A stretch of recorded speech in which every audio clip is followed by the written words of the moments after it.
It's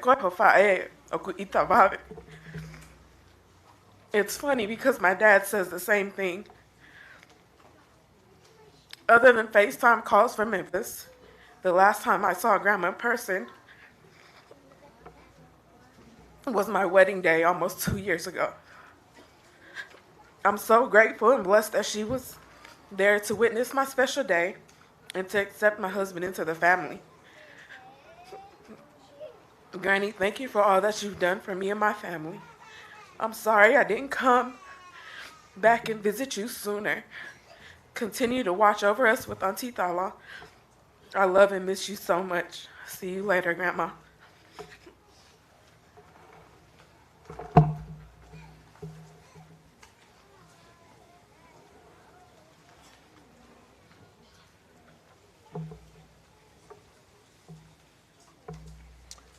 Korea ki he kauhiwa mo hua maha tau hiwa. Pera o sia te tau whanongo ki a mere, pera mo pesi, pera hiria te tau toki hoko atu.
Pamao atu ki he kauhiwa I hono whakalelelu e tau mea whaiki e pōni. Marat ki Hawaii ene ke mea hene mea mo ki tau tolu. Kore atu ki he toenga e lea bea me he whanga mōpuna. Mele, hoka atua I a Sio Kāpes, hoka atua I a Lavinia, bea whaos mai e ane. A lea ko ia a whanga mōpuna, bea kahiri ia te tau toki hoko atu.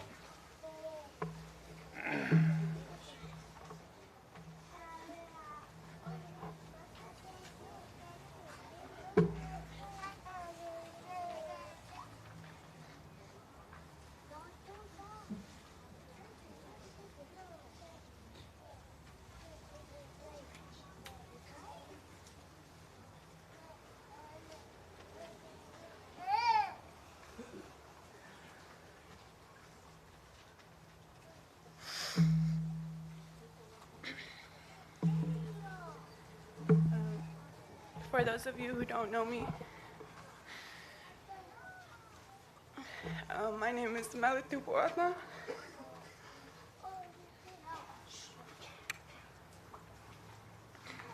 I'm the daughter of Simote Tupou'ata and Luciane. And like many of us would claim Grandma's favorite grandchild. Ane was my last living grandparent and the only one that I've actually had time to spend with. Honestly, it still doesn't feel real that you're not here with us, Grandma. And that's definitely gonna take some time to getting used to. I want to express my love to you, Grandma, during this time of celebration of your life. As we prepared for this week, seeing the amount of people that your love has touched, it only shows how full your life was. As I was reminiscing on our times together, my youngest memory of you was just being so scared of you. I used to hide from your buoys, and now I wish nothing but to hear your voice. As I got older, I began to realize the amount of weight you held as a woman in our community and understood the way you would carry yourself and would want your kids and grandkids to reflect on. One of the most strongest and most beautiful women I've had the privilege of knowing and lucky to have come from. I'm really going to miss your smile the most. With or without teeth, it was so genuine and real. I can't even put it into words. And that's exactly how I'm going to remember you, Grandma. One thing I know for sure is Grandma didn't play about her grandkids, and vice versa. Every time I'd walk in the room, you'd be ready with a big smile and open arms.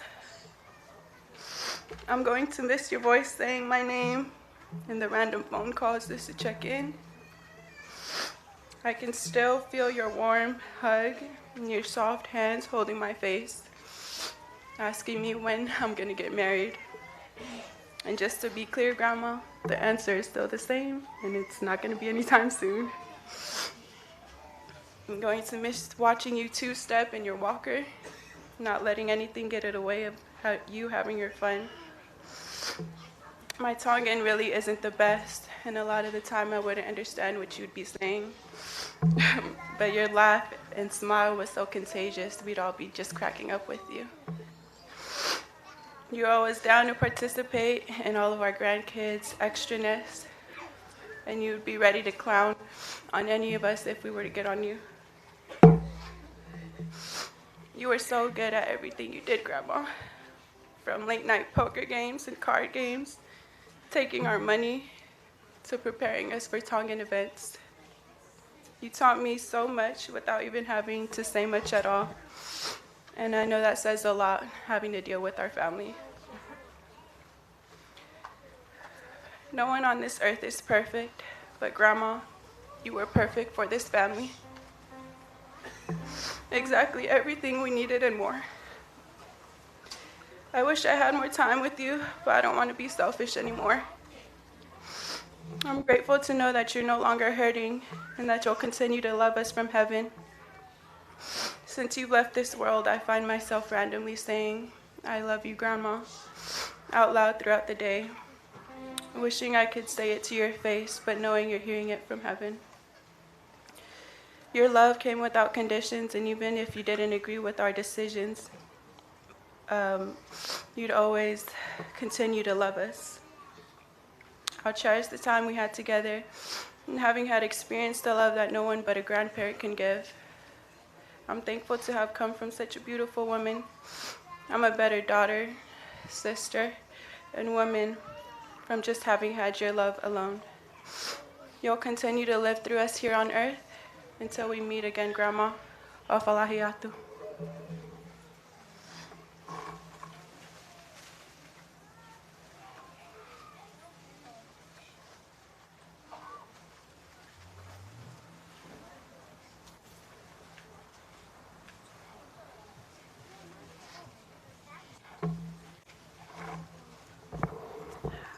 Hi everyone, my name is Bessie Tuihalangie. If you can't tell already, I'm Toilea's daughter, not Toileasi. But I didn't know I was gonna talk until today, but I didn't realize that I guess one of the grandchildren from each family was able to speak, and if I could choose, I would have chose my brother George to speak because everyone knows that George is grandma's son.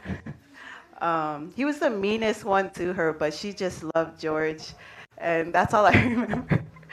I remember, I think when grandma passed away, my husband asked me, what's one thing you remember about grandma, or like what's one of your favorite memories? I don't have a favorite, but I do have like one of my worst memories with grandma. And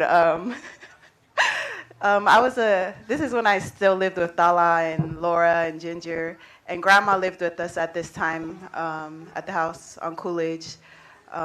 She was telling me to throw the can in the capa bebe, and she was trying to tell me what color the garbage can was. I was like, the brown one or this one, or the brown one, the green one, or the blue one?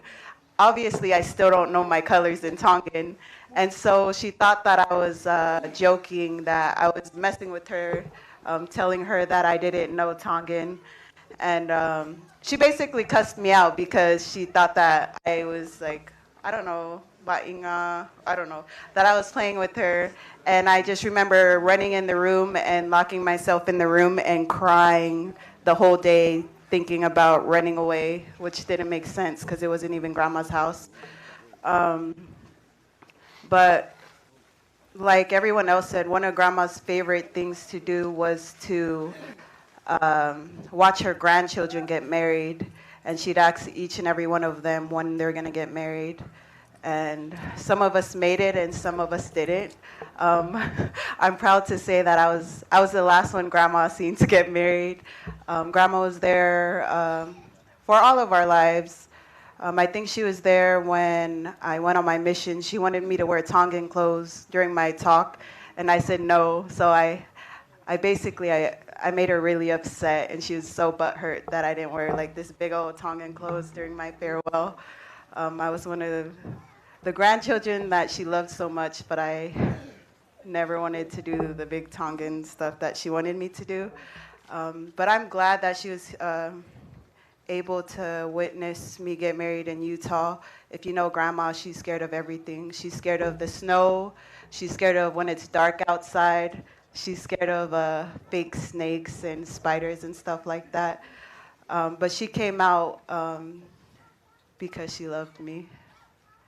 I'm pretty sure she's probably scared of being on the airplane too. But that was our grandma. She just loved her grandchildren.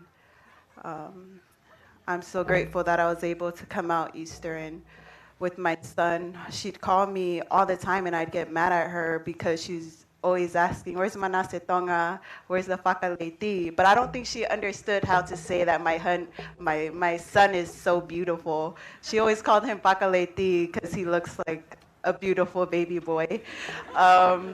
And I'm gonna miss her FaceTime calls. As soon as she passed away, I went through my voicemails.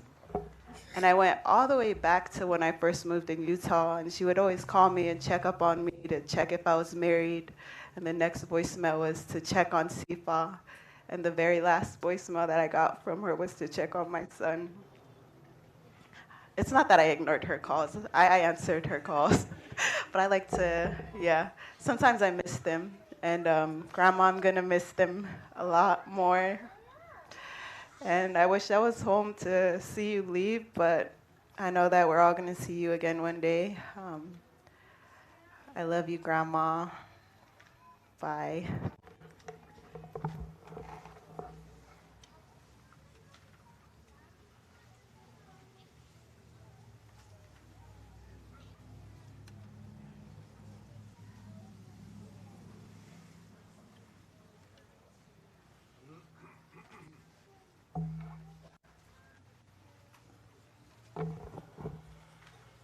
Te whakatulou, moe whā kua toa mōna, moe whuka o kulonga wuka e matangitonga. Sisi ka kala toha ngana, tu mua ke uhifo ki whanga o whaha ki tala whatongia. Tapu motungi pia moho oiki. Tapu moe whaiwhia kau o potisia sini, kau pisope moho alotu. Tapu mo mai koloto ko e pastel lahia i Amerikani ko stonga.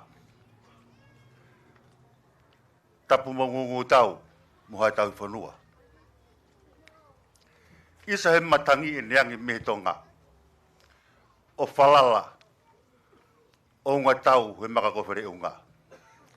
Ngungu tau mau heri mo whangatoko ua ko lango ke whaingata ku hoko. Kia whae koe ni. O ku mapaki e loso sa halone. Nai be e Solomone. Hei gai lava. Hono ngai wa ama puke puke hono ngai fuai ne whakaafu ofa. O kuongo ke toko taha kotoa pe koristonga. Ai whaingata ku hoko. Kia hofo ngā ngu tau. Mo e whamiri. Ko e popaki o whaia. O ku atu. Me marikoloto. Motungi. Me kaunga ko situ koristonga. I Amerikani. Ne lewe malanga kau tatau atu.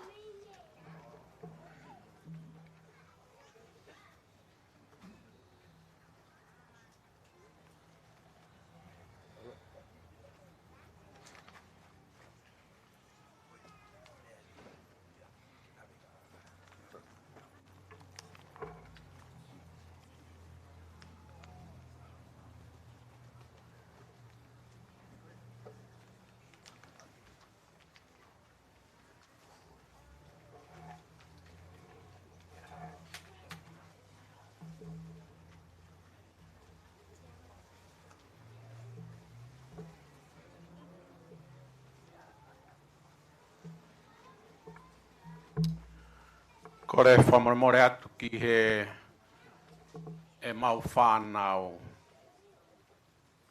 Ko whamoa puna o e peki a. Mō kātaki o hifo mai o tangutu I lalo I heni.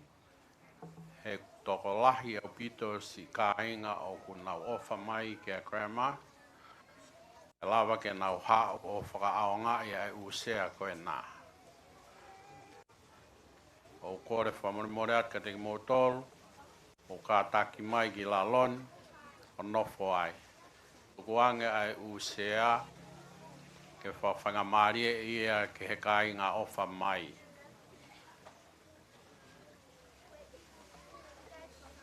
Tau hoko atu pia mo tau porokalama.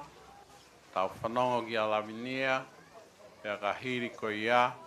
E whaosi mai e ane nisa. Ai porokalama. O e whangamoko puna. Māloa pito.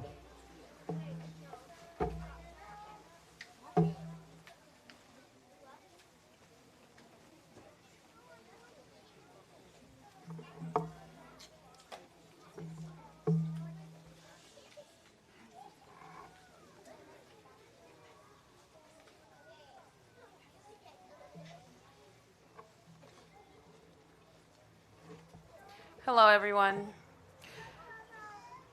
My name is Lavinia Johnson.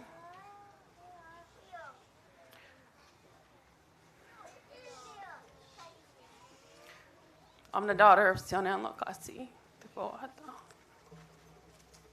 I'm gonna keep it short and simple because all my cousins know I'm a crybaby, so I'm not gonna make it through this talk if I talk really long. I asked my siblings to give me a word that describes Grandma. And these are the words that they came up with. Loving, caring, funny, comedy, humble, selfless, and proud. Proud because our accomplishments may not have been great in the eyes of others, but it meant the world to my grandma. Grandma, I love you so much. Thank you for loving us all equally and making us feel like we were your favorite, each one of us. Thank you for raising an amazing and hardworking man for me and my siblings. Seeing you in pain was one of the hardest things that I've had to witness, but I'm so happy that you are free and you are on the other side of the veil with the ones that we love. I want to express my love to everyone. All the memories that I've had with you, Grandma. Tried to ask my dad what was his favorite memory, and he said there were too many that he couldn't explain the favorite one. But I love you, and I'm happy that you waited for me to get here before you left, Grandma. I love you all, and I say these things in the name of Jesus Christ, amen.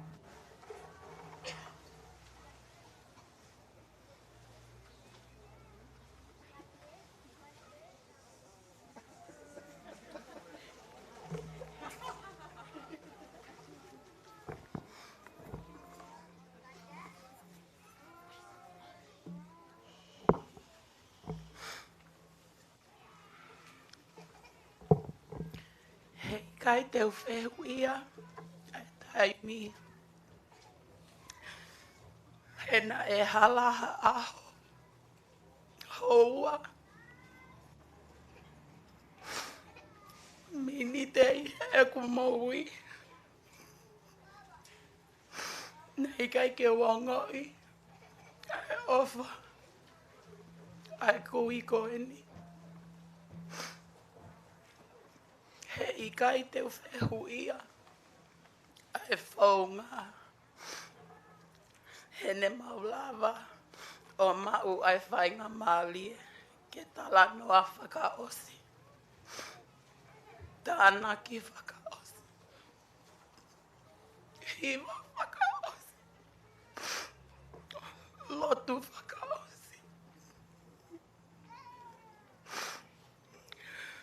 He I kai teu whehuia. Ai palani. He oku I he palani pe. Te maulava to e whesi o whaka.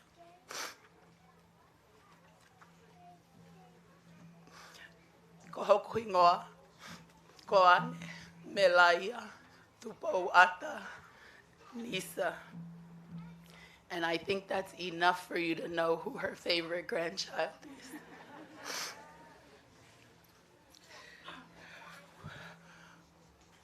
You can question the haku, and I'll answer that.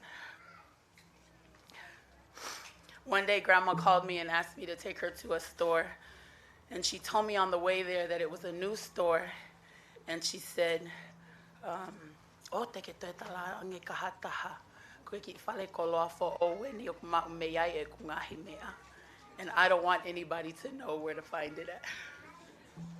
As soon as we walked in, she spotted a tropical plant section, and she was like, "Sio mai nane ke whakaofa. Te ungahi ata fo I haku."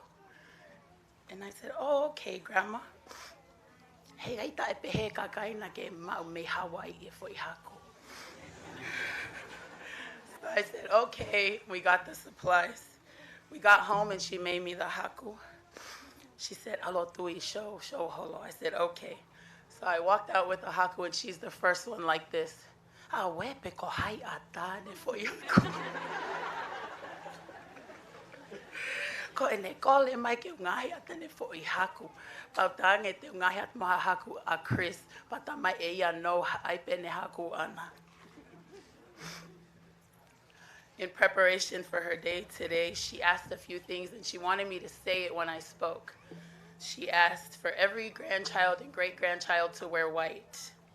She wanted everyone to look clean, mau, ready. She asked us all to sit up here and play around with her like we normally do. We apologize for the noise. We apologize for our babies. We all, as her grandchildren, know she loved us more than she loved her kids. So when we was talking, she was talking about all of these things, wear white, get ready, everyone here. She said, "Kei tau hipeta haku."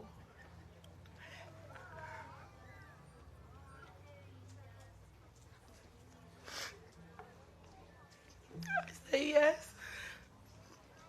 And she said, "Peitui."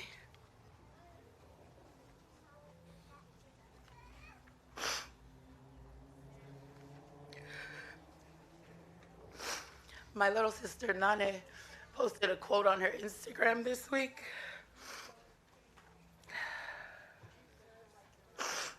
And it said, "You taught me everything but how to live without you."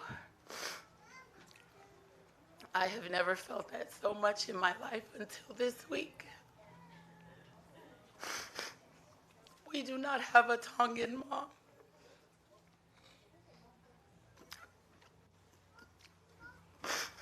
This week I went looking for Ta'avala,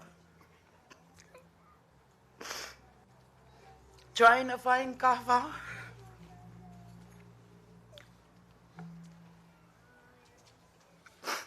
Make sure that my siblings and I have what we need.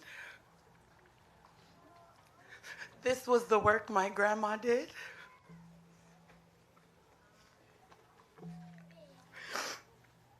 But I realized, Nane, this week, that in her last days, Grandma did teach us how to live without her because she brought us all so much closer together.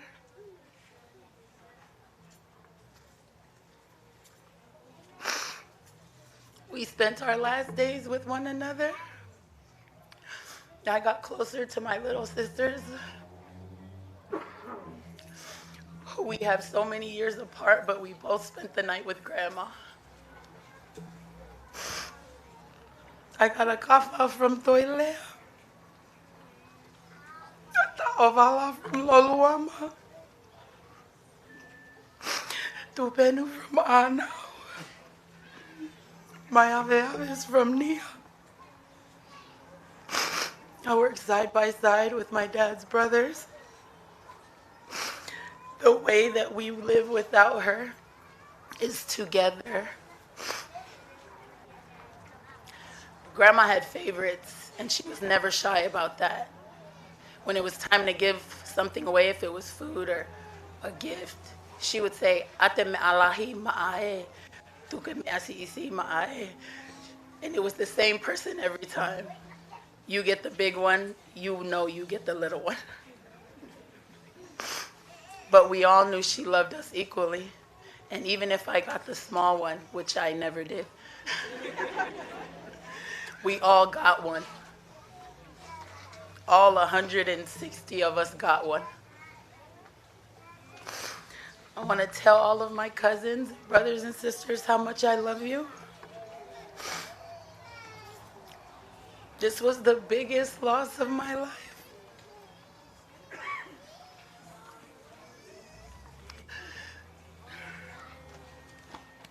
We planned to go away when she got sick, and she said, "Don't worry, I'll wait for you. You go, I'll wait for you." And she waited for everyone. Thank you, Grandma, for waiting for me. Keep waiting for us, Grandma.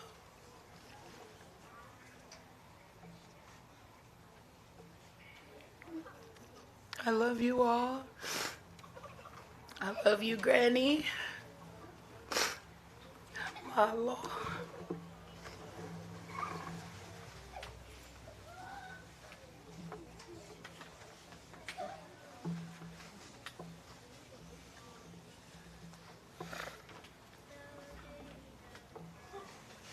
Kore atu ki he whangamokopuna ko ia o e pekia, o ka atake o tuu kotoa ki o lunga, whai e tau hiwa.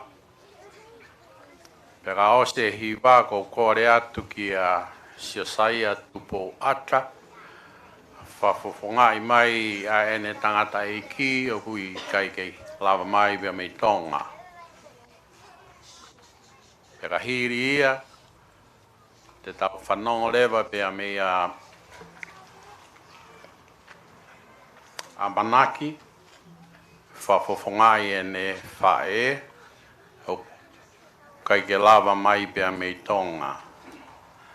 Peka o se Manaki, kore ki a sinsa ke ne whafofonga i mai ene whae, peka hiri ia, te tau toke hoko atu.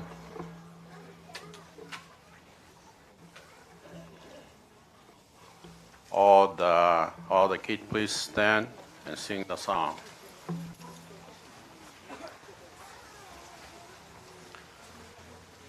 Koe ki fie mao ia pe tonu ho moure o, mo hiwa ki pere o koe o mo whahiwa aki ki a grandma.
le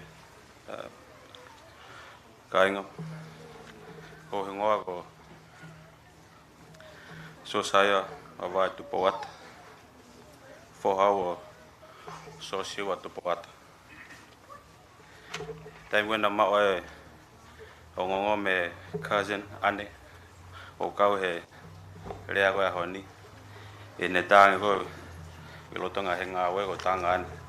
I'm feeling sick now. I don't think I'm gonna make it. O si pego ta me gane ane talambai te fa fonga tanga da egi. Na utara ba ke tanga da egi o talangi ai. Po na e fe ma me he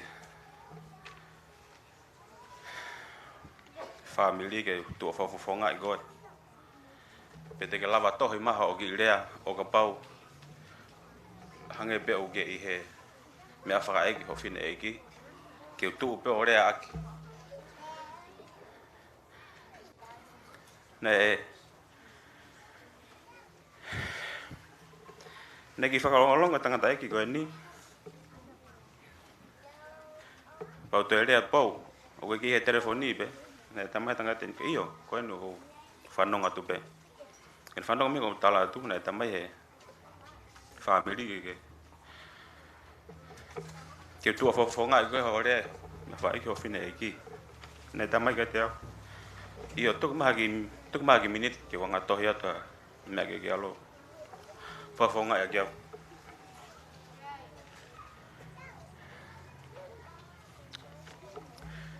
koe ki rea ine mai he tangata eki ke tu o rea aki whafonga e kia he mea wha eki e fine eki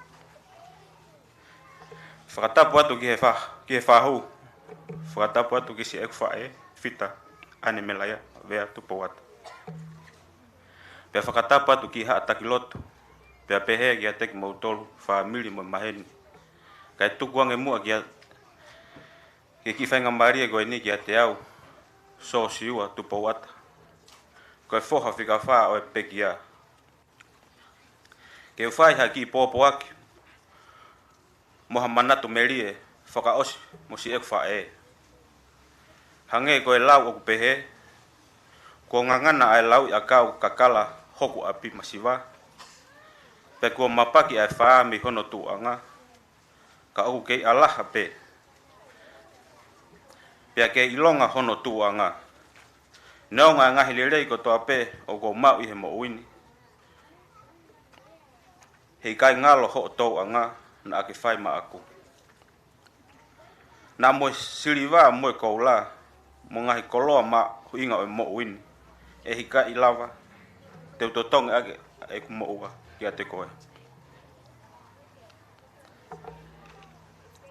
e taimi koe na hula lau whae e rea tangata eki na o me ke konga koe nipa uto ki whakawhehu ia pau tā ke toko taha koe nipa peang ke tangata eki pou ke loto o tonu pe mea koe na ke tohi mai o whekaki moho manatu meria ki ho fine eki e tamatang koe ha ko si ho ke tohi ko whekaki mo mea na e hoko ka koe na tui au mea ho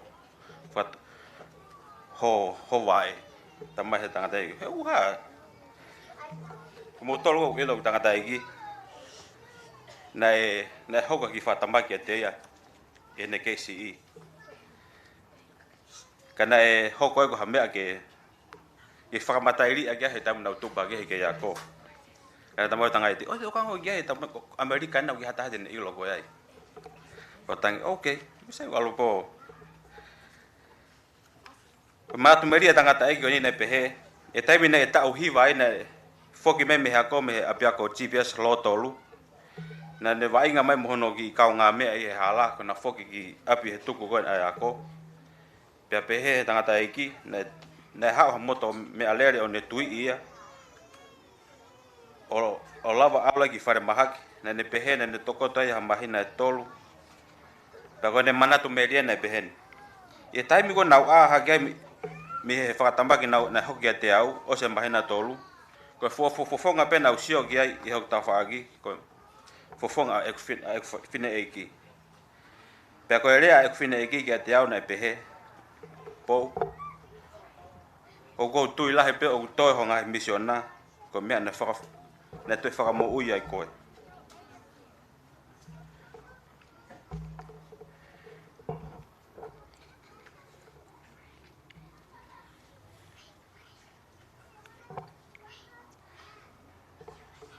E osi ko honga lau e tohe tangata ei koe ni, nau te tā ke te ia.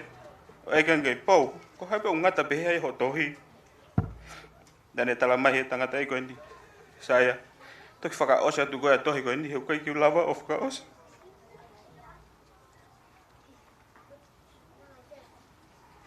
Nau tā ki whenei ki, whakaenga pou ko hame o kui nanga wha osi mai ene rea. Nā tamai whenei ki, o tangi pe toko tahani, mo tohi pe ene rea o kene lava whaka osi, kane tamai ki whaka osi atu.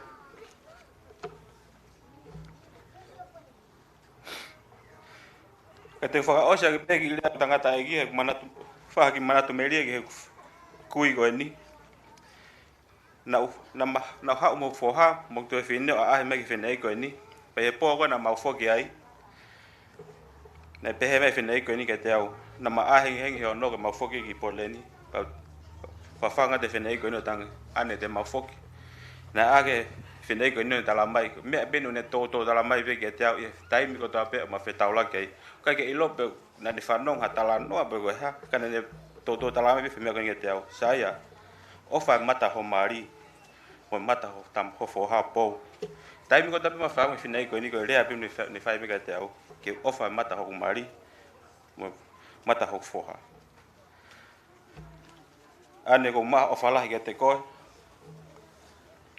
Ma ofa lahi ke whanga cousin.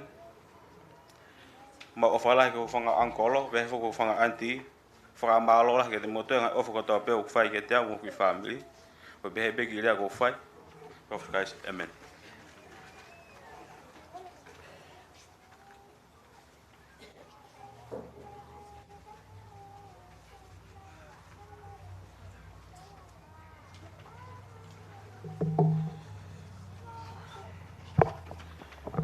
God is good all the time.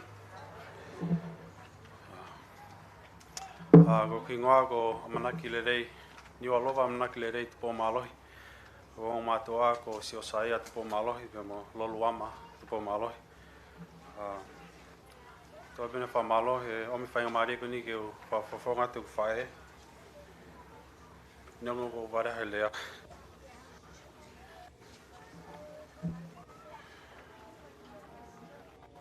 Ko tūpe, te ku kai ke lava lere mai.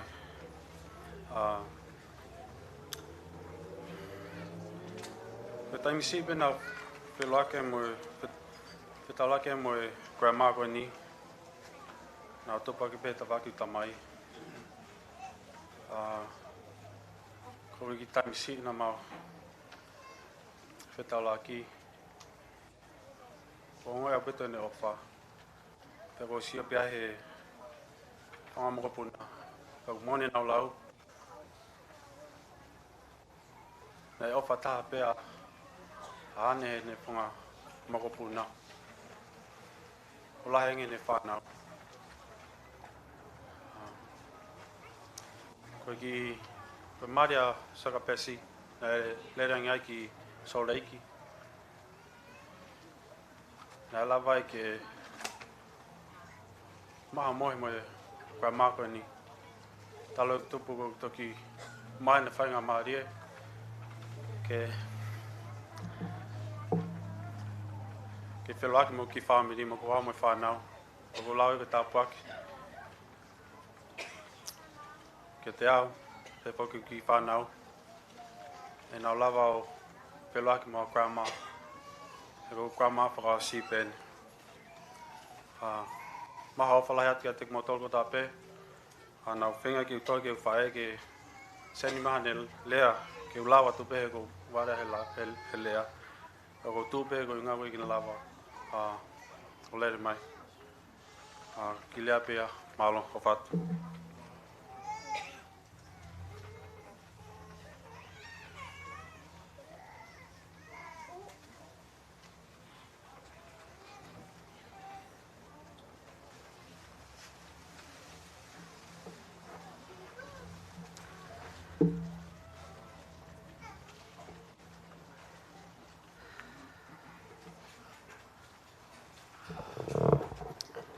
Aloha Lele.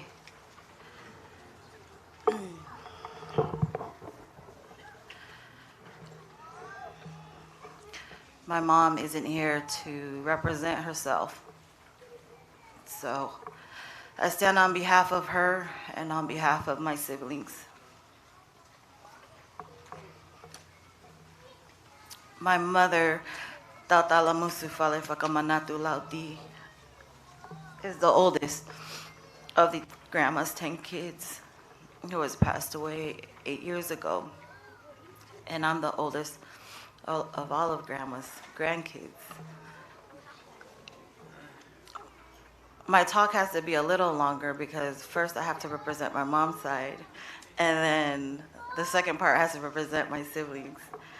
I'm going to start off with my siblings, and I'm going to start from the youngest, which is Laura. Before my grandma passed away, she said, Lola, ko fia ma'o ke tue fo I kofu mali, pe ai moho kalau ni, pe ai moao ke u beautiful hange kokoe. And I said, what about me, Grandma? And she said, Ikai, ko Lola pe ko fia ma'o ke ha'o ngā iau. And so we actually had the opportunity to go with my grandma to Tonga when we went for the Miss Heilala pageant, and I was so happy that she was able to make it there. My grandma, she's very crafty. She likes to make all the little Tongan stuff. She likes to make kafas and kies. And so I asked her, I said, how come you went to Tonga with us? Because I knew she had gout, and I didn't want her to be in pain when she was on the plane. And so she said,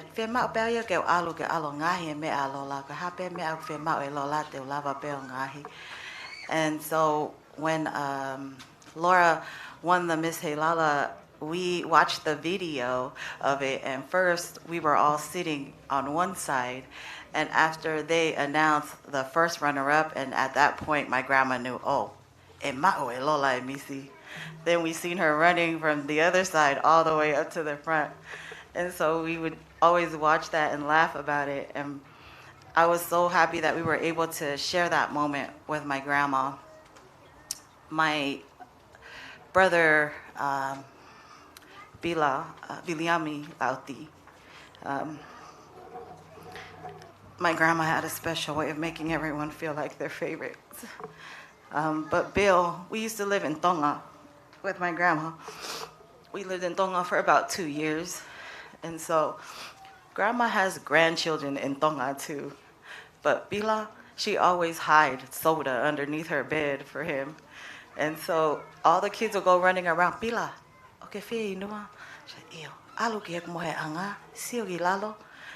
Ogi ai sota ai ke inu. And before she passed away, I think he was the last one that spoke to her.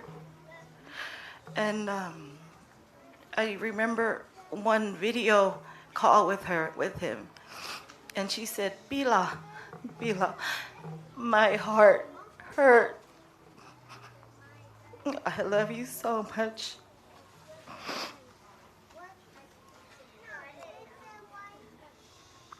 I know he loved her so much as well.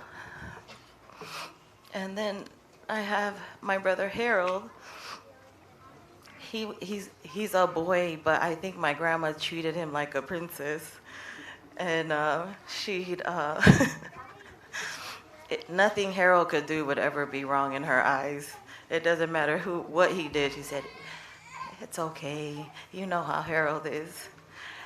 She had a special way of loving each of us. When my mom was sick with cancer, her main concern was her mom. And I thought to myself, you have 10 kids, Grandma. You have all of them still here that can help take care of you. And I never really understood what she talked about, what she meant, until before my grandmother passed away. I always loved gossiping with my grandma. And it's just so funny because I don't really speak Tongan, but with her and I, she understands my Tongan. And while I was caring for her when she was sick, I'm not sure what Toilean Anau did to her, but when I came in, she said, "Ko si aloe ngowa?" And I said, "Iyo, koeha, whanongo mai." I'm not going to tell you guys the rest.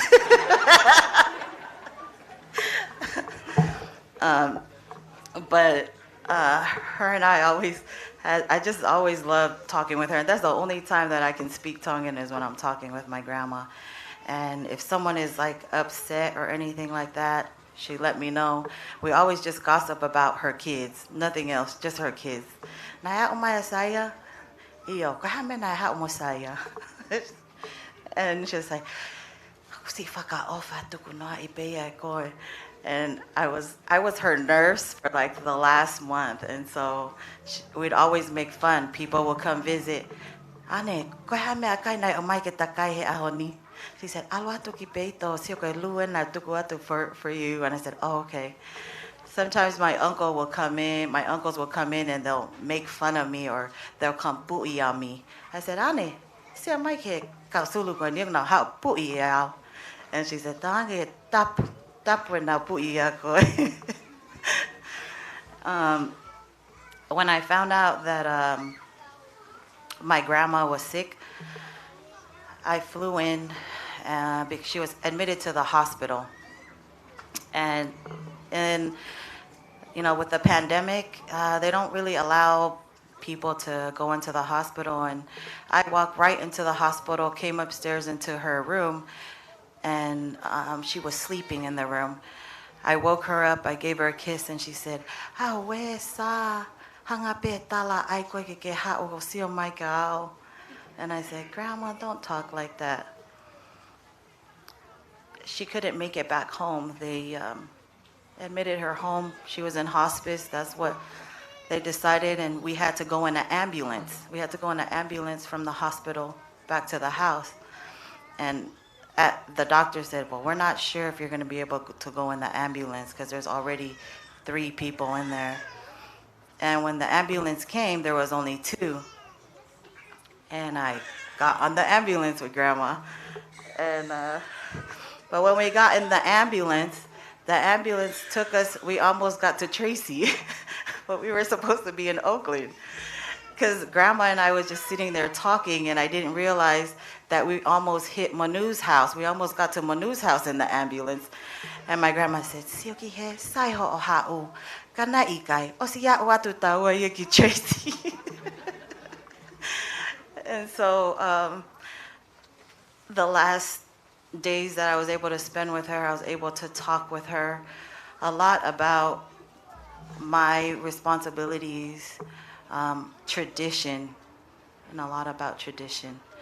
And I bring that up because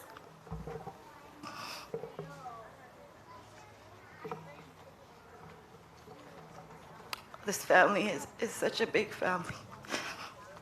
And my mom was the oldest, and all her siblings loved her so much.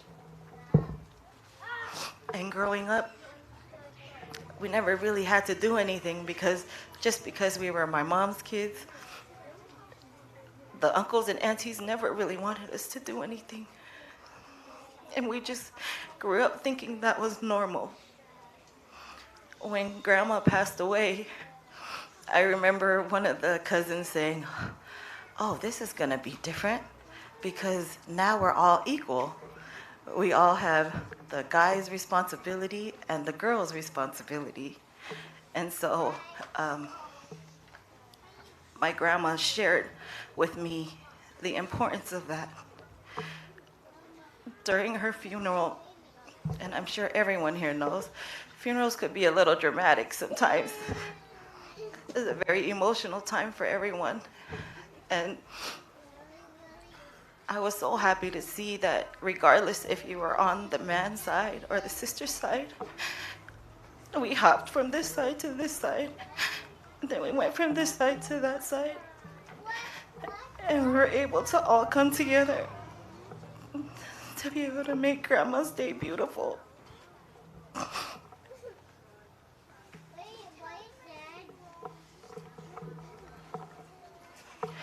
I want to express my love to my uncles and my aunties.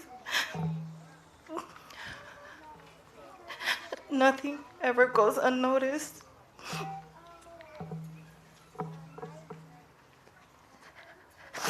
When my mom was sick, I was never able to take care of her. I could never go and feed her. I could never give her a bath. I could never do any of that. My aunties stood in my place. For some reason, with my grandma being sick, I felt like something lifted me. Something said, Sinsa, tuo whae ku whatongia.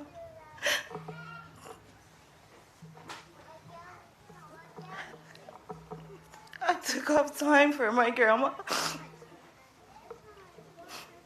I fed her. I helped change her. I helped did everything that I couldn't do for my mom. And I couldn't understand why. I could never do that for my mom, but I was able to do that for my grandma. And my grandma just kept saying, Kotala peku hau. Hau ke ave hau.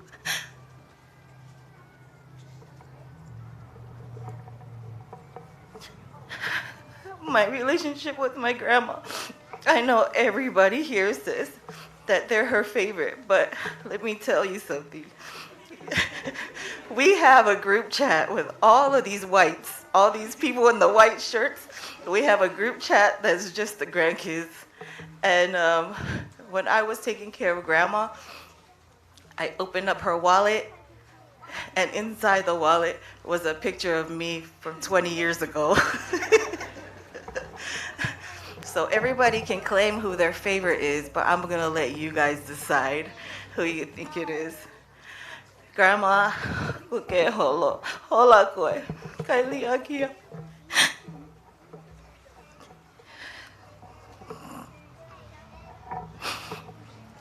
I love you so much, and I'm thankful. I'm thankful for the mother, the grandmother that you were.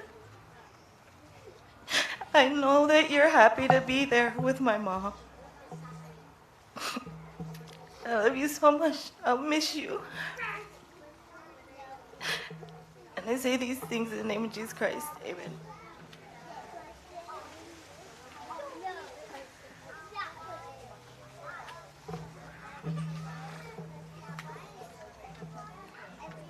Whamalo at ki he ngahi rea nai o si. Tau hoko atu he tau po kalama, tau kore ki he Alatini family. Ke nau whai e nau phone number.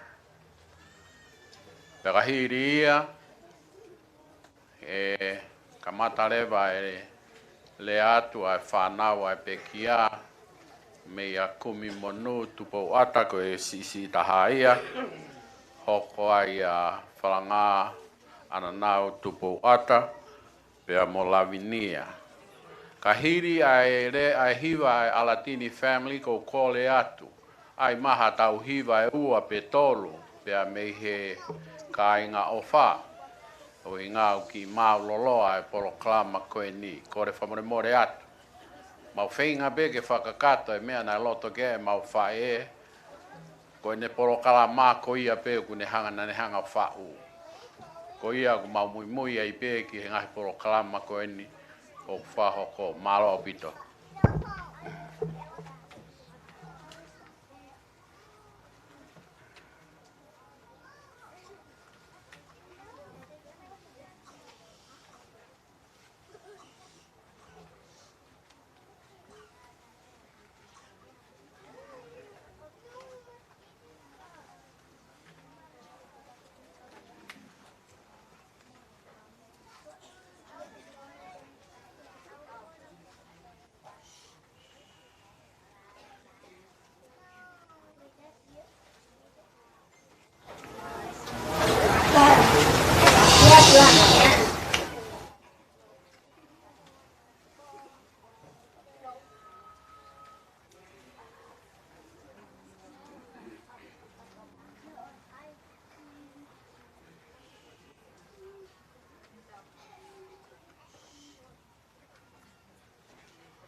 Check. Hey, Bishop Moore, can you hear me back there? Thank you.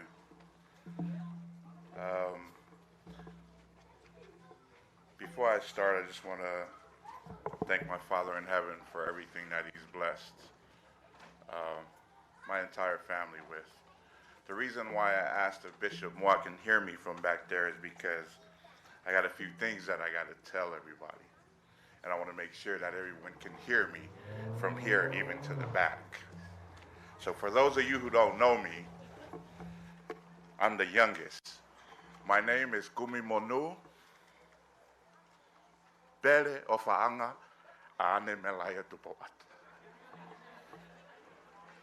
Just so we're all clear.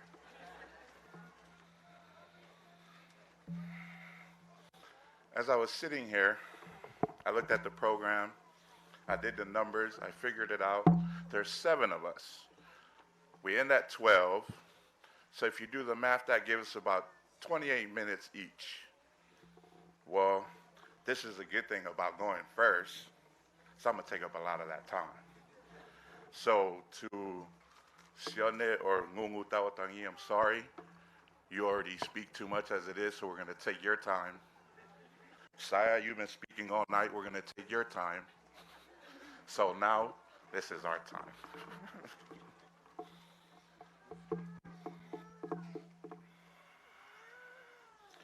You know, there's an English word, and it says matriarch.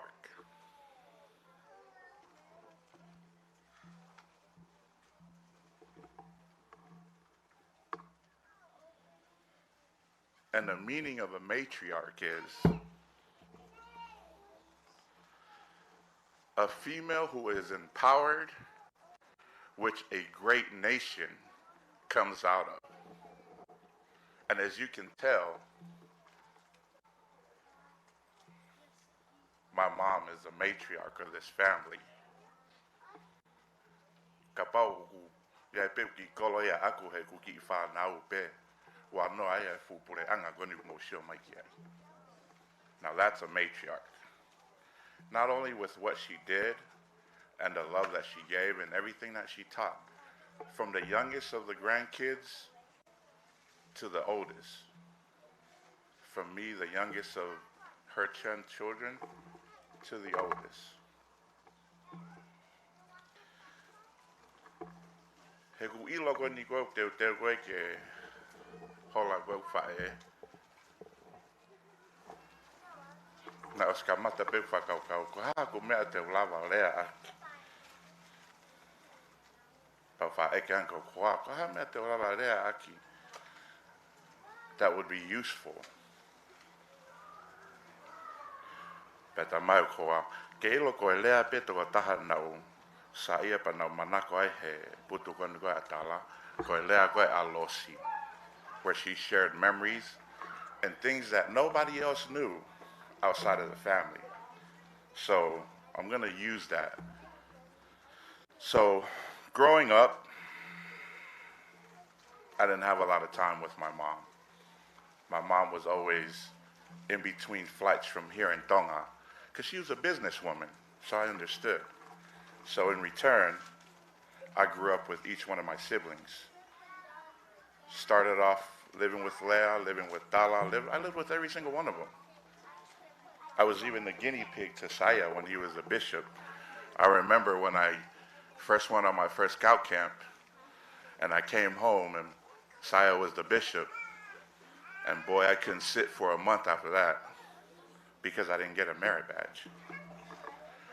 And then Richard goes on scout camp, and he does the same thing, and he didn't get touched. So I was wondering, what the heck? But I understood. I understood that I was the guinea pig for all my siblings to how to raise their children. And I'm okay with that. There are a few things that stood out in my life that I remember. When I lived with Leah, you know, everyone thinks that Leah's so cold-hearted and hard, but she's not. You know, when I was living with Leah, and I was going to Oakland High, and this is a time that I would cut school, I would play boom boxes down the hallway, you know, didn't even go to class or anything. I came home to a letter on my pillow from Leah, begging me, please, Manu, go to class. We want the best for you. Then now it turns back to my mom. So I remember when all my memories started when I came back from my mission. So when I came back from my mission, na yaiki tohi pankea fine eiki. But over a bit, so I'm driving her around panepe mai aluke panke. Tauke aiho hingoa he tohi. I say, oh, okay. Oho warepe, maue kau mea siana, which is my wife. She lived all the way in Concord. And remember, Just got off a mission, no wheels, no job, but my mom had a bank account with my name on it. Kaya ilo he fina e iki, every weekend go ala wea toho sirini me ne banke. Koe mea koe nai ma'ua iau, koe maa koe ni koe a siwa, ma whetau laki he banke. I was trying to hide. Oh, wale peu hao whae tara mai, hey, nau whetau laki mo anti pane tara mai nan mo whetau laki banke. Ko koe na ke toho e ta sirini. Said, Mom, it's not me. But my mom knew it was me. So that was one memory that I remember. Me stealing money from my mom, right? Like we haven't done that before. Another memory, we fast forward, my wife and I get married. And so my wife just, stayed with us over at Tala's house. I go to work, my dad goes to work. All of a sudden I get a phone call. And my wife's like, hey, you know where I am right now? I said, at home, hopefully with my mom. And she goes, no, your mom's got me on the AC Transit bus and we're going all over Oakland and I'm scared. So this lady never drove throughout their whole life. Living here in Oakland, never drove. But you know what? She knew how to get from 36 to San Leandro, catching the bus, because me and my siblings were too busy to take her wherever she wanted.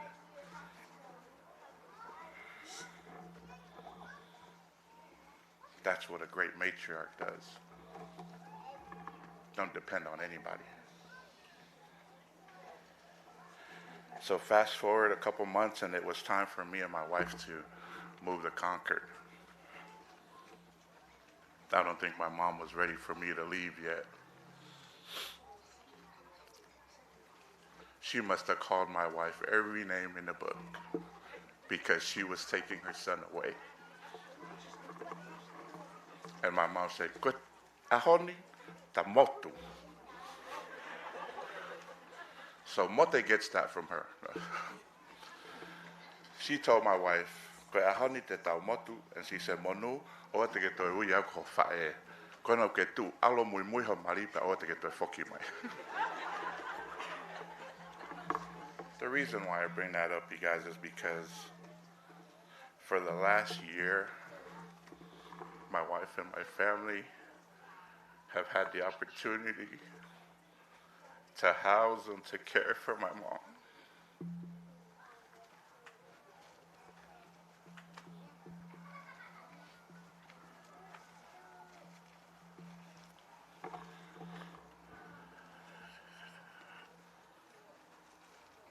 I took it for granted. The reason why I took it for granted, because na kei ita pau he whine e ki e ne hanga ori aki au mo kau tama koe ni o na hanga tā au. Ka puna haloia ne u business. So he fwoi taimi koe na hiki mai koe manofo.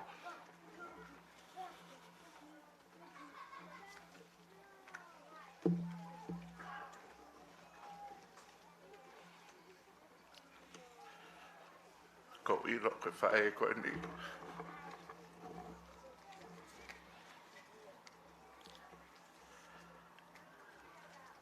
Mahalo nane o si ilo pe e.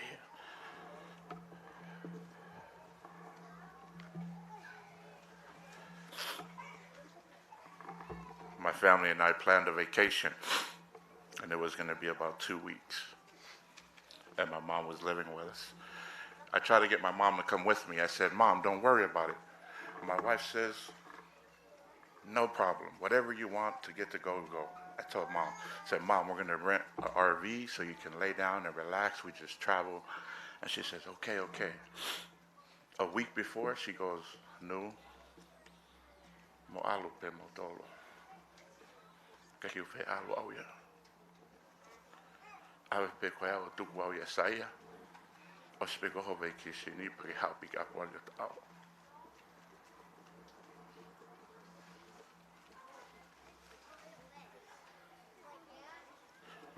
The night we left, my wife pointed it out to me. your mom is not feeling well. She has problem with her breathing. And I just thought, oh, she's okay. Oh, she's okay.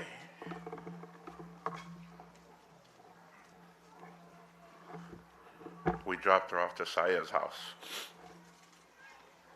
Thursday, leaving Friday morning. No later did we get to our destination of our vacation, I get a phone call. Mom's in the hospital.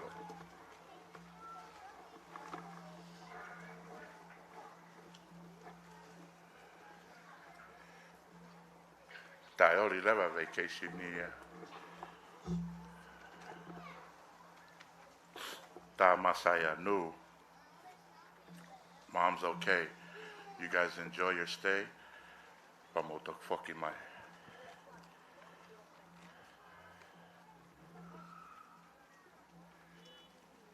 But I couldn't. Honestly, I couldn't enjoy the vacation. We were there for a week, and every day, you know, you're supposed to be on vacation, out enjoying yourself. Well, my wife and I and our kids are in our hotel rooms just wondering what's wrong with Grandma. Is Grandma going to be okay? So then finally, we talked to the doctors, and after some conversations with Anna and everyone, the one thing I got was Grandma has cancer. I started to get mad. I said, Grandma doesn't have cancer. I started to get mad. I told my wife, man, these people don't know what they're talking about. So I called the doctor, spoke to the doctor, said, hey, doc, what's wrong? Doctor says, well, we found some fluids in your mom, and we don't know what it is, but it looks like it could be cancerous. I heard that part, but it didn't set. So I said, so what are her chances? Well, there's a 60% chance. And I simply said to the doctor, oh, okay, so there's a chance. I'm an optimist, so I always look at the cup as half full, while some may look at it as half empty. I think at that point I was more in denial than I was being an optimist. I was in denial that my mom had cancer. Even to when I came back, we left our vacation. We left it a week early, came back after speaking to my wife and my kids, and they all, from the youngest to the oldest, no, let's go back. We gotta go back. Cut our vacation a week early and came back. Drove that whole night. We got here, I wanna go straight to see my mom. But my wife, being the one with the good head on her shoulders, it's 12 o'clock at midnight. The pandemic, no hospital is gonna let you in anywhere. Okay. Fast forward, we go the next day, I see my sister Leia. And this time I'm just, you know, Leia just looks at me and says, yeah, mom has cancer and she doesn't want to do anything. And the only thing I hear is blah, blah, blah, blah, blah. I don't hear what she's telling me.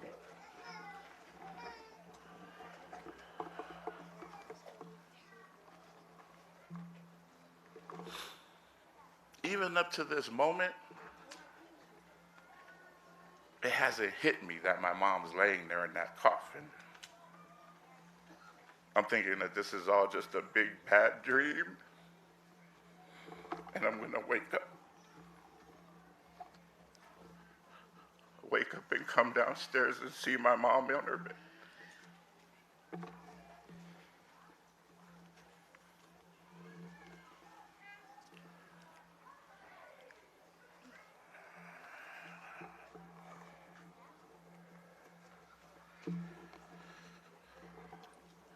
You know, it's funny that Anna would say that the way we live without my mom, her grandma, is together. So there's a few things that I kind of wrote on my phone over the past couple weeks. So first I wanted to make clear, just like Anasi said, everything me ako atoa kumo sio kai pete mo mamata kiai Peta mo whanongo ki ai. Ko loto ene ma whae.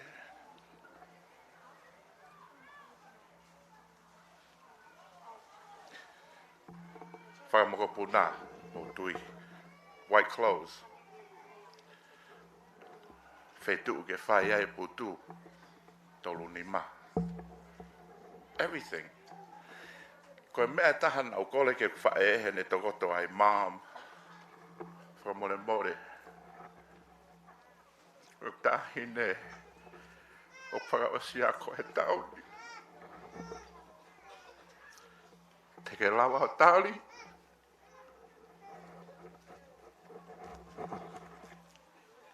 Pehe whae. Oh no, manu. I don't know if I can. So that went out the door. So I thought of the next best thing. Mom, just one more Mother's Day.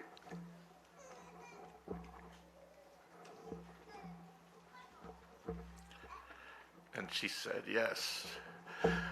Hanga whae o kaka, yo.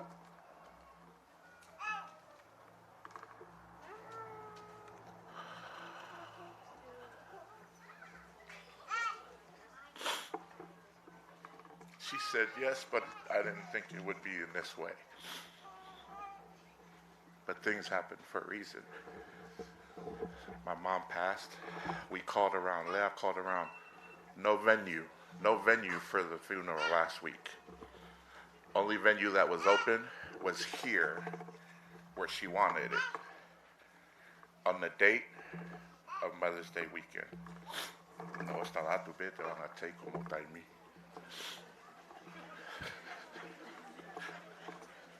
No. I'm going to end it. Even though I say all these things, but I still going to be talango for. Because that's what my mom wanted. For us to listen to the person that we need to listen to and be loving and kind. Saya, the reason why the girls didn't sing the song that you know that mom likes is because I wanted it to be my last wish. So with that being said, I like to ask my daughters, can Maya sing one last time for Grandma and the Hiva Usayai?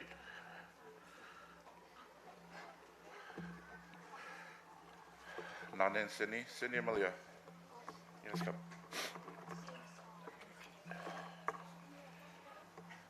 Cut up, Melaia. Here. Over here, girls. If they sound good, it's because of me. If they sound bad, it's because of their mom. So don't worry about it.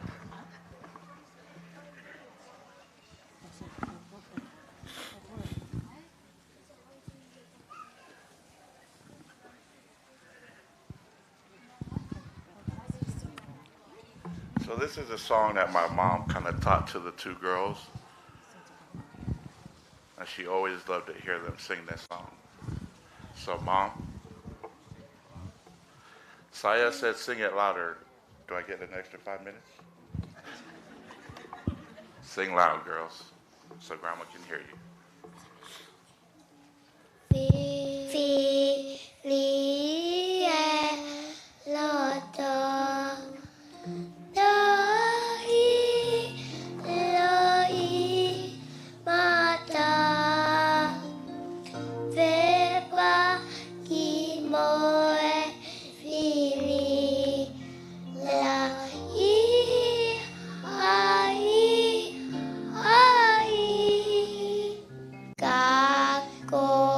Where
Toko geu, ho whangai ngai tala whatapu, ka tape. Ne mo aki e te au. Whakapapa e ni ki e. Tamsi pelini se. A tene whapapa. Ke whaho e mau whine eki. No nia. A tene whapapa. Ke sola vea mua vulangi.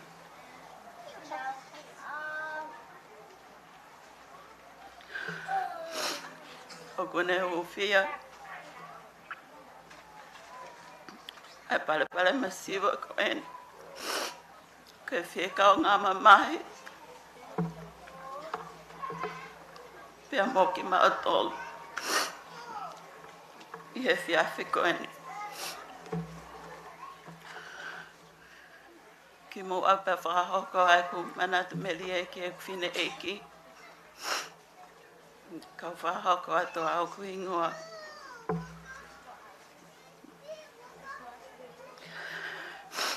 Ko ku ingoa ko anau. Whalanga Tupou'ata. Nai whakaingoa au. He whine eki.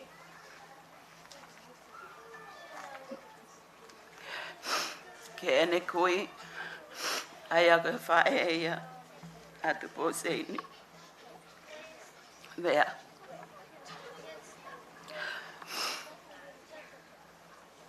Koe whika i wau. I he whanau. Alisiate.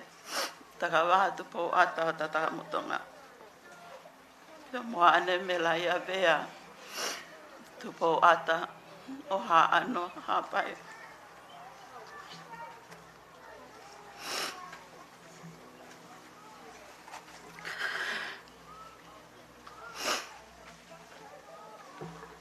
I he tau koosi.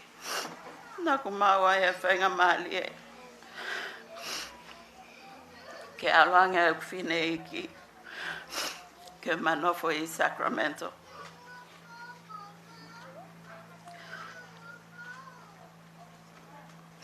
Nā ku maua whia lahi. Ko ngā koe lawa ke o maua e tāpuaki ko ia. Kene whia aloanga ki Sacramento. O nofo pia mua.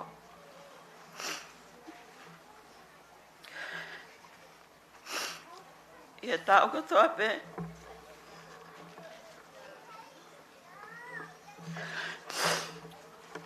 Te waki.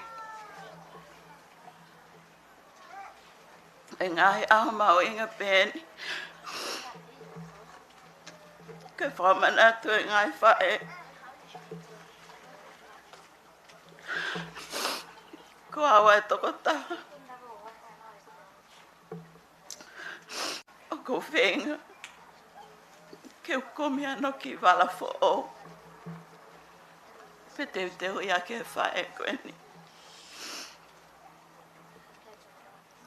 E bongi ni. Ko hao ka mata no teu ia e holo.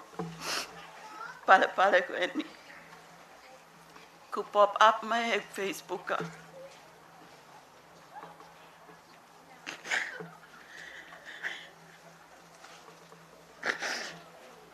E taim te tau.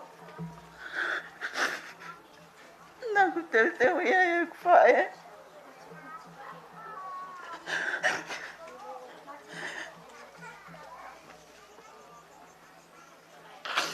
Ke mau lotu e sapatu whae. E ane Melaia vea Tupou'ata. Koe aho e ni o kukehe. Ko aku hao. Ko ku lele mai. Ke u teu i. Ai ki parapaleni. Ko hono tali. Whaka osi koe.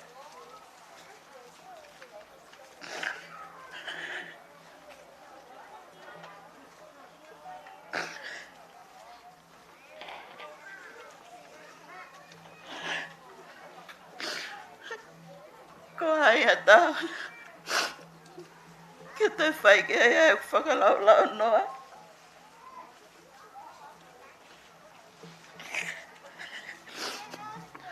Ko ai ata.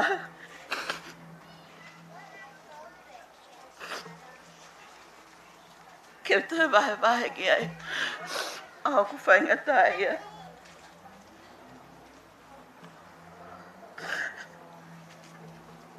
Tai mina ui loku. Si puke mau fine eiki. Ko tā mai. Ko tā ke tia nguto i rea. Matala no piau talangi. Ko au ene li ake ki ngawe.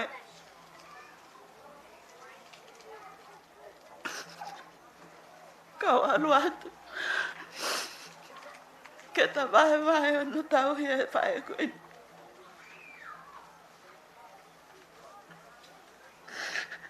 Nei ki ke te mau inga e ngawe. Kau tukuanga. Kau hao ke o kau ia mo meniti wha osi.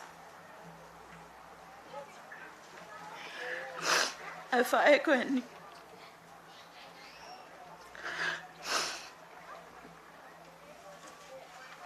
Mahalo ko iloi. Ke meo kou tangi pe ai. He ko au e tau ta. O ku lahi anu whakamamai e mau whae. Ko au e tau ta. O kou talahu. Ke ki nau tolu ulalahi e te au. Pe tai meni. O kou whai ko ngā ka hingoa au whahingoa au ki ai. He kou ilo pe te uhao ai. Alhasi e kwhae.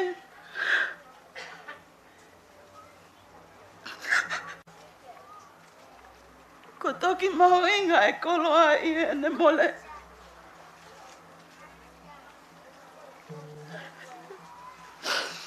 Te koe ngai mea kotoa nau nofo o muna aki.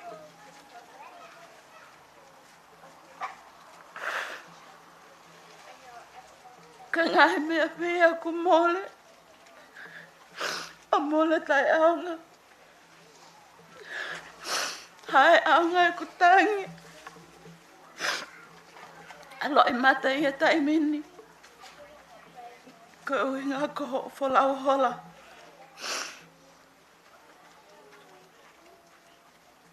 Ahoni. Nofa to i lea i whale matalai a kau. Ko whenga e ma matalai a kau. Ko hao ki heni. Ke whakahoko a teu teu. E ka inga. Ko tahi e mo meniti. Whakamamai ke te au. E na aku ilo. O ko lau ahope. Lau hoa. Lau minit. E lau sekoi. Ke keike o toi mata. Ai whafonga o whae whae. Ia e kakai ni hiu nau tā mai ka te au. Ko koe pe tahaku ke hoko ko whae.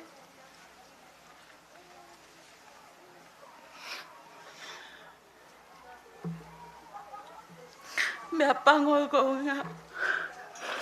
O ku kei ke hanga lele o hoko ke whae. Ni ko ilo peka toka tahau.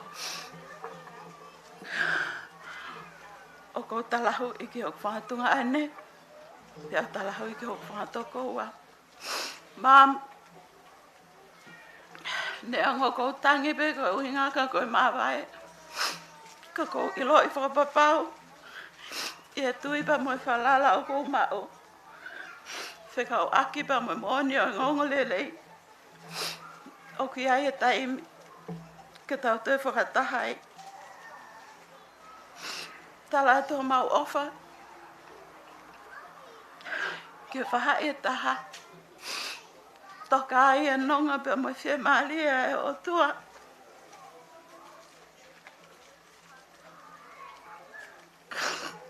My kids was asking me one day after my mom passed away, te tau kei hiki e peke o kalani.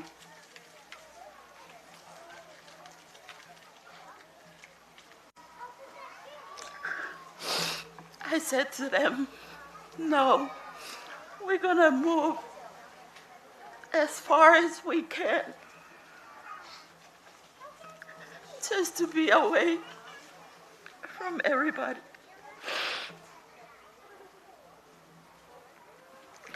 Mom ko ofa ka koe, whakamole mole e ngā hele anga tāgo tā pē ko whakahoko.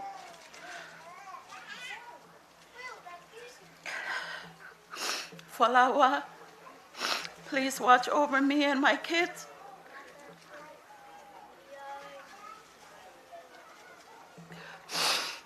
Ofa tuki a koe. Malo.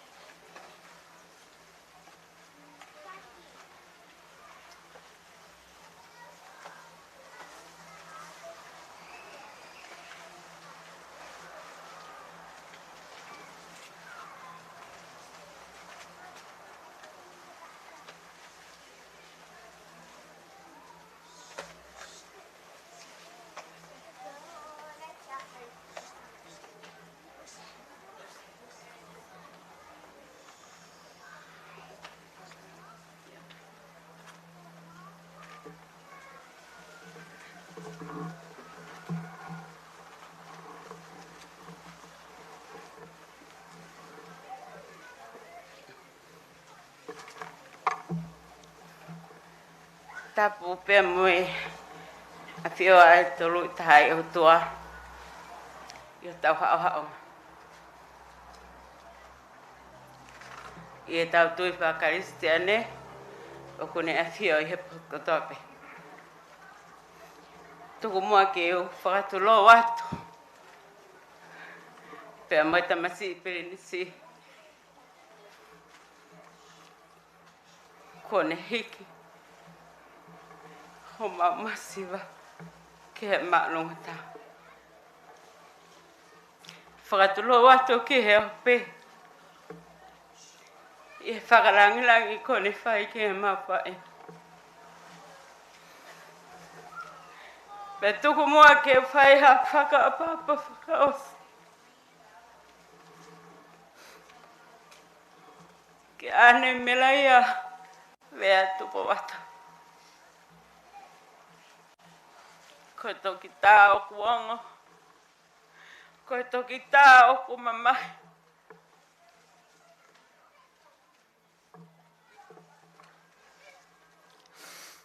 na keke o amanaki e hanga e wha e koe nioli akia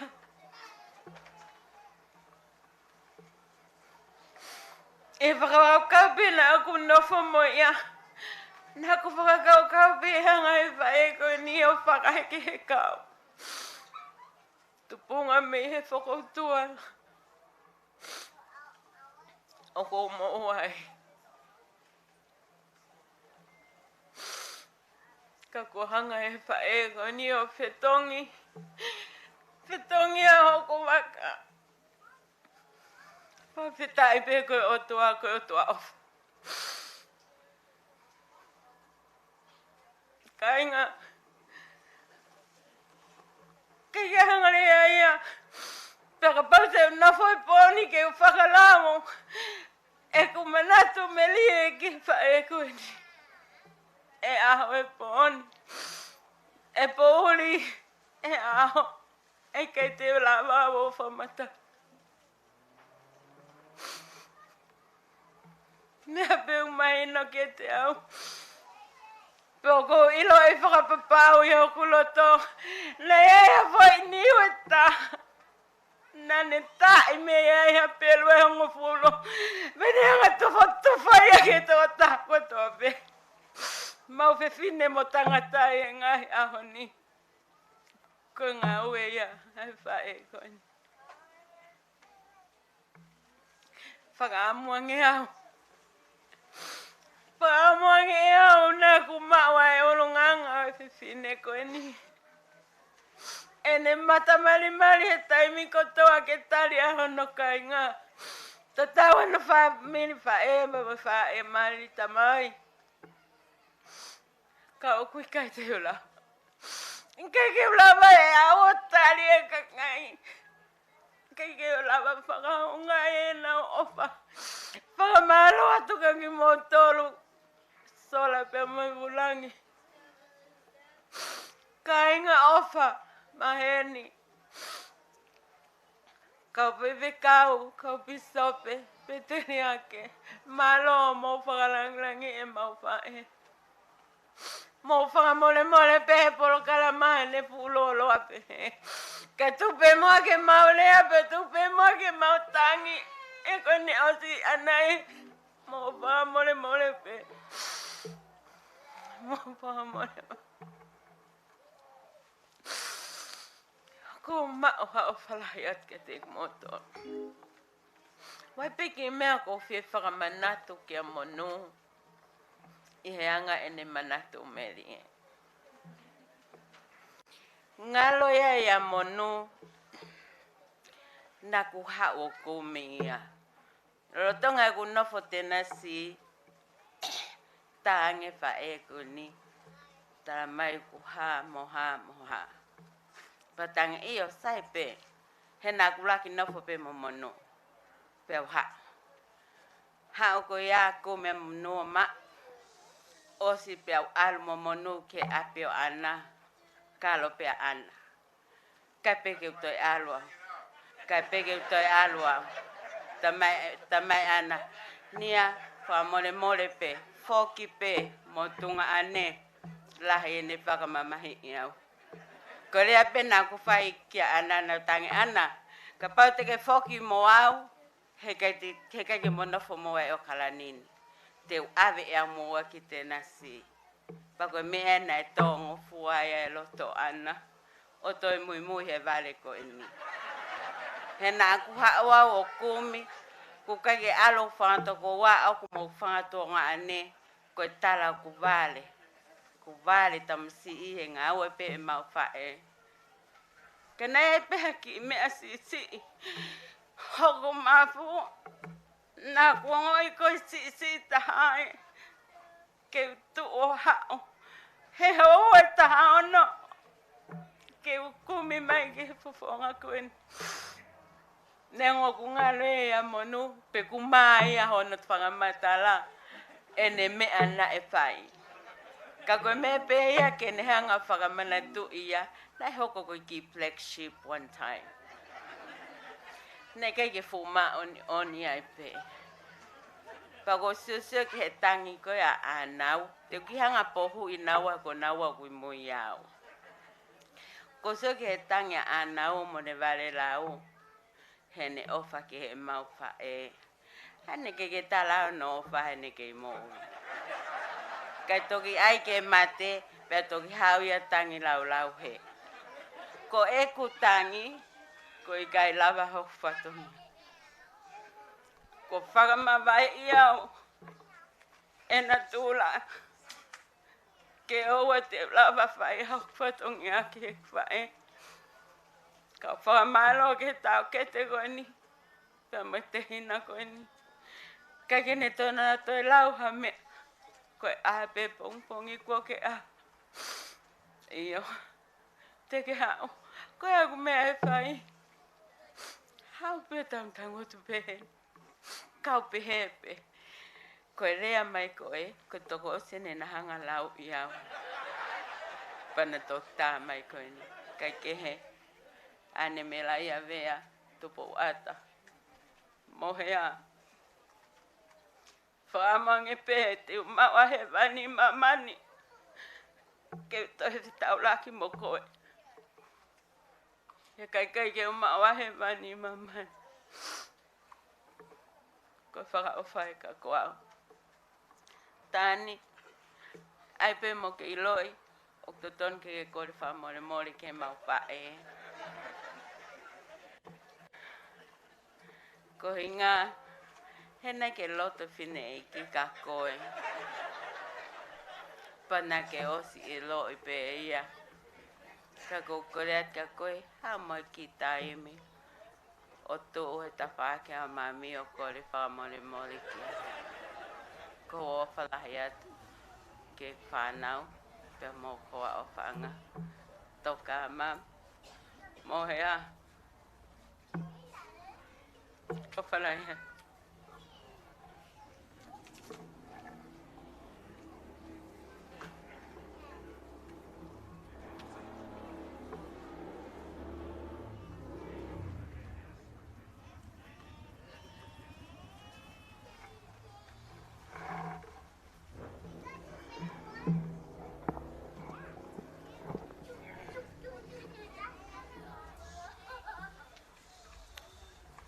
Kore ke u whamalu atu e ngai tala whakatapu ko tau peku o se noa whaki atu me he. Tonga koe ni he whiawhini. Ka tuku ke u whaiha tatau whakaosi ke mau whae kia Melaia ane vea Tupou'ata. Ko kui ngoa ko si mo te vea. He nau ngā ue aki pēo si mo te vea, ui ngā he nau mawahe au ia pēhe me whāmili. Pēo whakahi ngoa au ke tamai ko ia e mau whae. Ko taim ko tau pēo ko whawhai aha mea o loto mamai a ngungu tau, ko rea pēna ngungu tau. O ku ware pē tamasi i ia, ko hanga o ai ko whakahi ngoa ki ho tamai. Na e moulawe i pe mau toko hongo furu.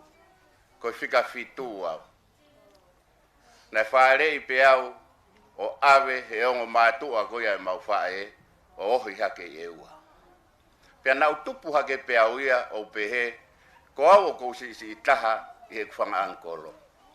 Na kai peke ulawe ilo i au ia o kuai ha ko ongo mātua o na nofo i tongata. Pea kua hakuwhanga tō whawhine, pea mo hakuwhanga toko ua. Na o ngā au e akpea ea si mo te vea he ku alu ki hako, o au ki ha taimi na e tūri au me hako ko keke mao hok tohi tau. Tā koe na keke hanga e whine e iki au ai ke uilo i hakuwhaka iku.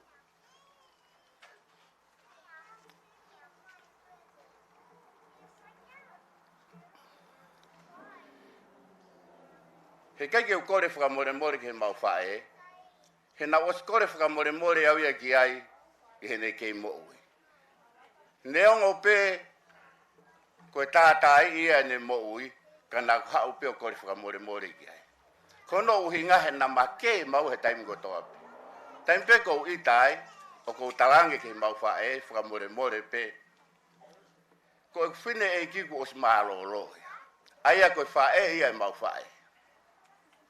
Ka nau hau rewa kore whamore ke mau whae, pia talange ki ai, o kou kore whamore ai. Na e kake umei hau ke whanua koe ni, kana e tae onga, ai ofa e mau whae, pia moi mau tamai, na fufu i piau i eua, kana na hanga pia whakakaua hoku hingoa, i o mai koe e mau usake mau hau ki Amerikani. Ko ia ko whakamalo lahi ki he mau whae, pia moi mau tamai. Ko ina ki hanga whakakau au, pia fufu i pia moi Tupou'ata, kau ngau e pia we vea i eua. Ko ofa lahi ki o whangatoko ua, pia mo whangato whawhine.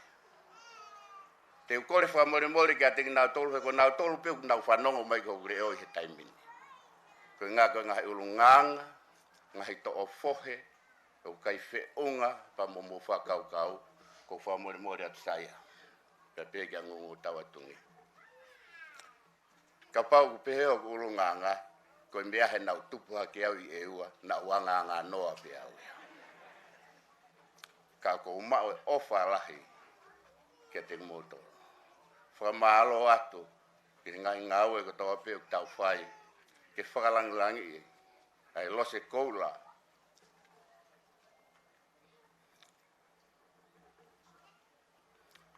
O tau loto whare.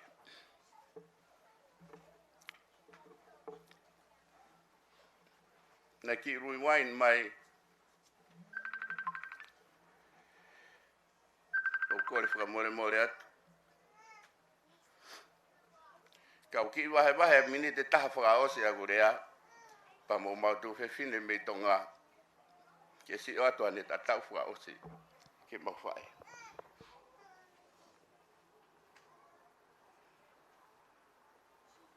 Wataku ke awhio e tolu taha i o tua i o tau loto ngā. Wataku ke tamasi i kontungi kai mahono whare. Wataku atu ke tahine wha. Koe whakalanga. Tua talu o whonua a mo whamini. Whakatulo watu. I ngahi tuunga kotoa pe o totonu ke whaapatapua. Kai whai atu mua hamanatu me ke. Me he maha noa. E mea te au lo lama tupo maha. Koe whika tolu i he whanau. Ai mawo matua. Isa, e koe apinia kolala. Pe kua whatolau hono akau kakala. E koe ku amana ki kua hoko koe mala. Pe koe ku fia koe koe mata. O kou kore whakamore I he ngahi papotunga kotoa pe o kātu pe mea te au. You have 1 minute left. Ka koe manatu merie o kua whai atu I he koe ni. Koe ku opa atu pe ke mau whae. E koe whae nai tō anga. Koe whae nai kai tene lapa. Ka koe manatu merie koe ni. Ka katala noa e aho e poni. Ka ke mō meniti na te wai ke hiki a whae koe ni. Na te whakaamu pe ke ure. Hei kai tō hao na koto pe mō mata. Ai kamba ke whae. Na te ama lopa na kopa. Na tuane kopa. Te koe ea na whanpana I tina. Ko brava pa pa.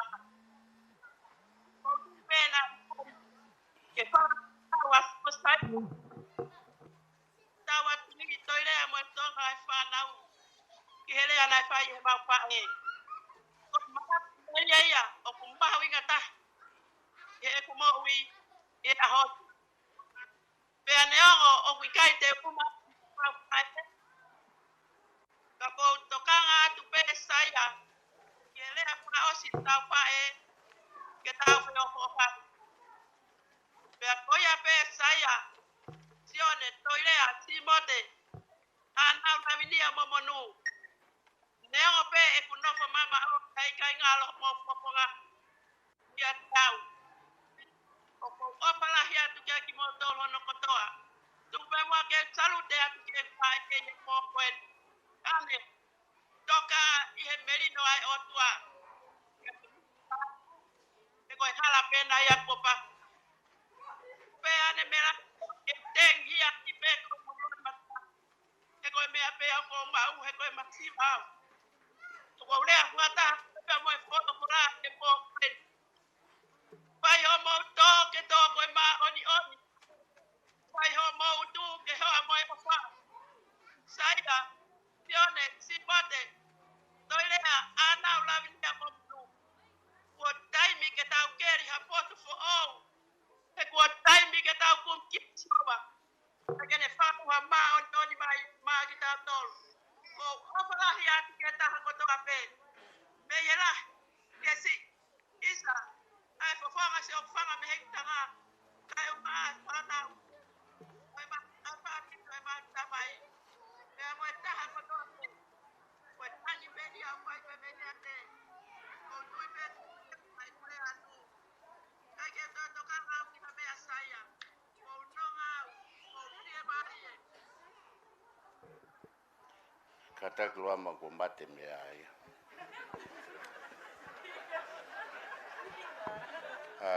Kau whao se atu e lea mau tu whine ko ni. O ofa mai ke ma whae. Loluama mau ke sio mai pe live. O ose magau telefoni. Kori wha more atu. Ke mau whae. Ofa laet ke te koe pa mau family. Wha malo atu ki he whahu. Pa pehe ke tamsiko tungi. Se mo wha lang i uwhai ke mau whae. I he whawha Sisu Christ. Amen.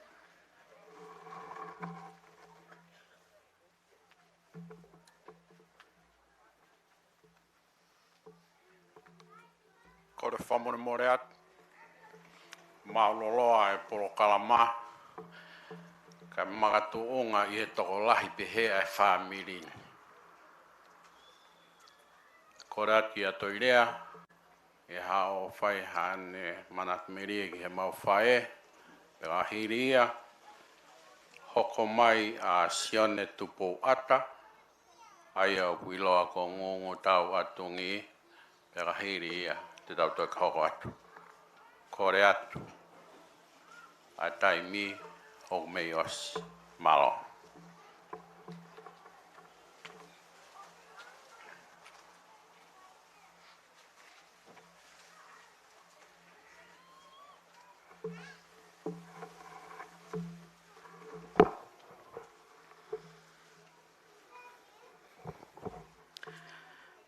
Toi lea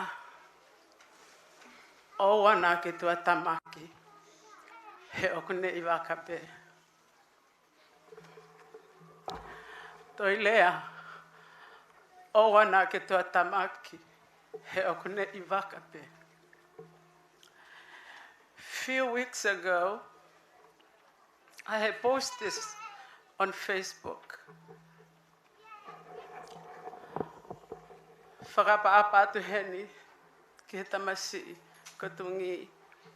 Whakapa atu ki he whahu o e mawhine eiki. Half of the program tonight, I didn't know what's going on. I just sit on my seat and go to sleep.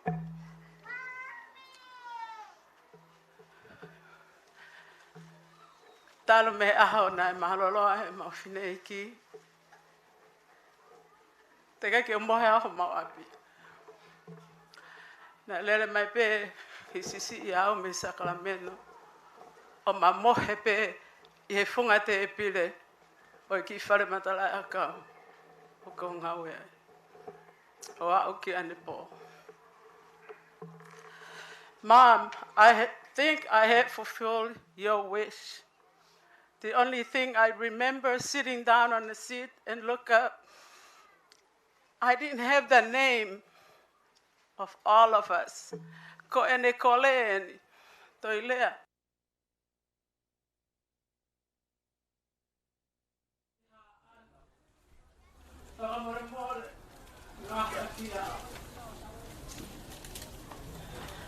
That's why I thought I got it when ni. Ange ko ne la o ko lo je ke o sia. Pero para more ko o sia. Ko ku tata wa to ni te ko to. Na me ko le mai lero. To lea. Ai mo ale mo e fito.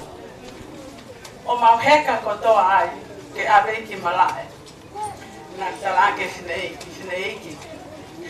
Tege alu koi kai hoko ko luma ke te mau tole he fono ai.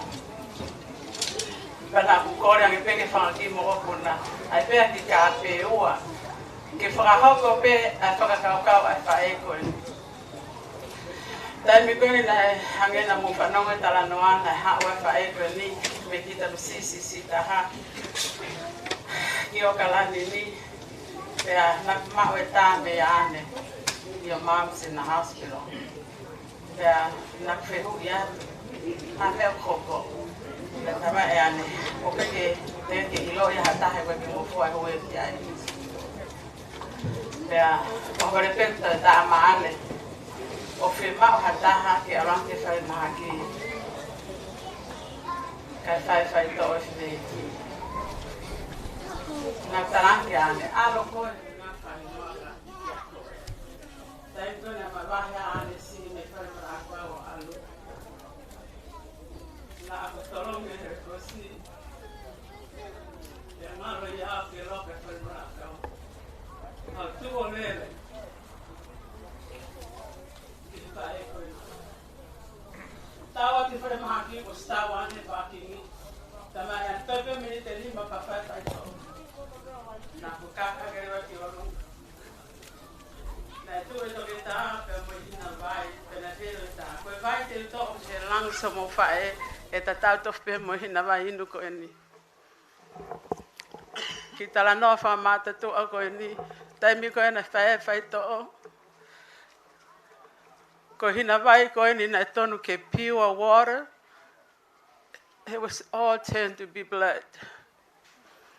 Immediately I asked the doctor, you said it's going to be a pure water. Why is blood? Na e tamai rebe to ke ta. Ko ne osipe ko ni ta o ke ta fa aki o tala no ai. In that time, ko osi ilo ya ai tu kunga ya fa e ko ni. Osi pe ale to ke ta ka foki mata o tu me fa e ko ni. Na matala noa. Na aku tangi.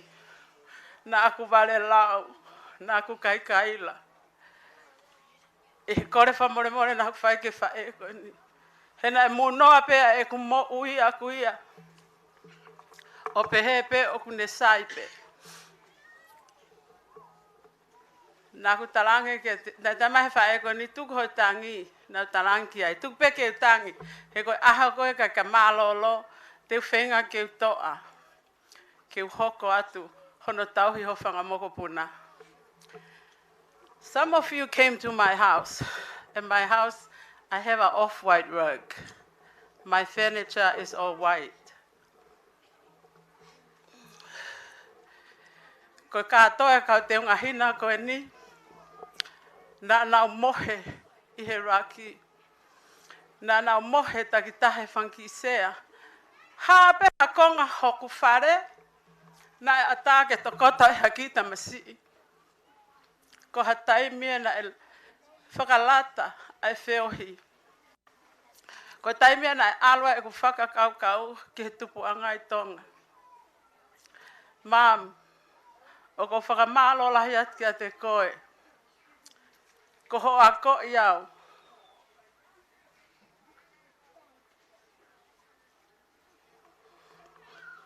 I he mea koto ape.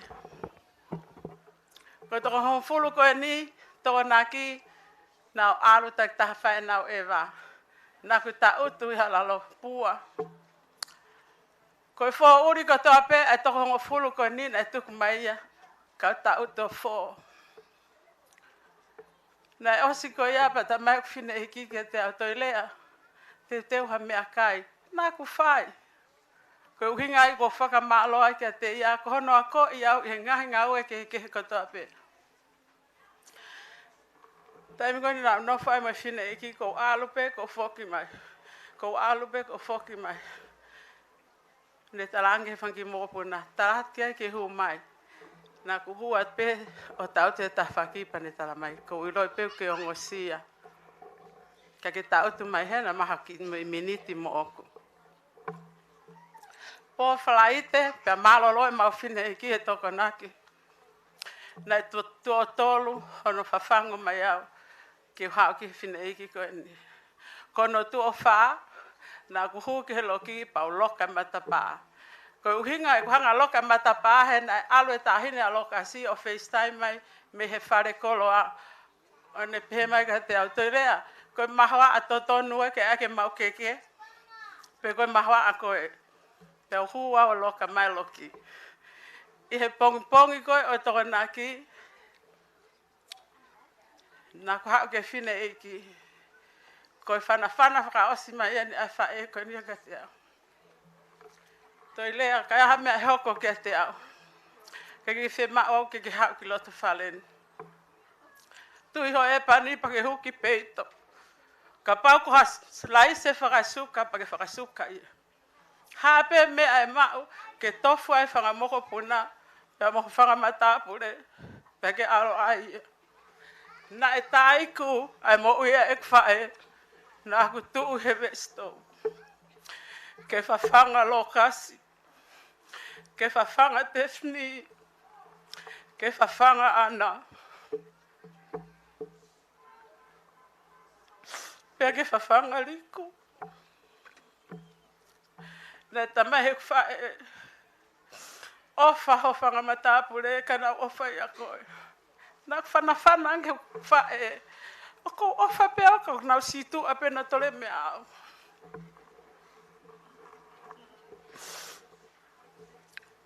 Famalo la hen ko koa.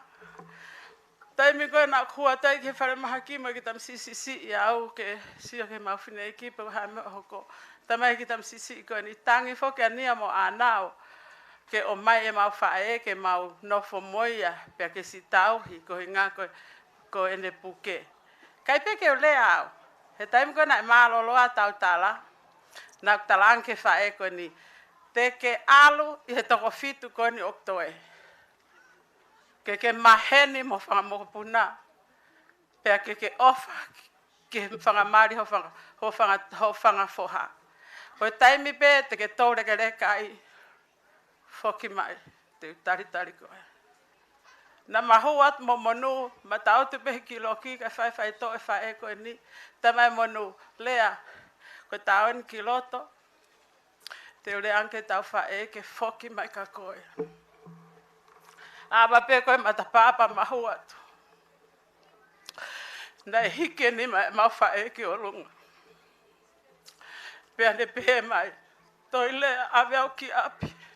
Monu whakamore mole i ange au. Hike ku te lawa ha mea. Na matau tu madam si koe ni o whetangi mo e whae koe. Kai ngā lotu. Pea pehe ki ngā whaamiri ka o mama heni. O ku mau whakamālolo ta honga i atu. Ko mo mea mai ke whakalanglangi i. E si e mau whae o whena. O ko ilo i koe mata stay he kai toi ngalo he mau mo ui. Ye whakawhotunga. O e mau whiohi whaka osi. Pea mo e mau whae o whena ko e ni. I he mata stay. Riku one. Lokasi. Tefni. Pea mo monu. Ko kongo ni maen. Hapea mea. Te wala tokoni atu ai. Please let me know. Ko ange whakeni ha whamalo ma whakaapa ke hoko hoa. Ko hinga ko ne tari au. Moi hako. E ki pare. Na manofo ai. Na ku kore ange mea koe ni kokmari. Kau ka whanongo peo ke le ho hae a pini he toko lahe whanau. Te utu o mui he whae ko whepewe i tu e aluai. Na longo pe tanga mai o eiki koe nina kai pene whakalea. Na kuhu mai ke peito. O ku mile tau he, mile tau he. Tamahe mata apure koe ni.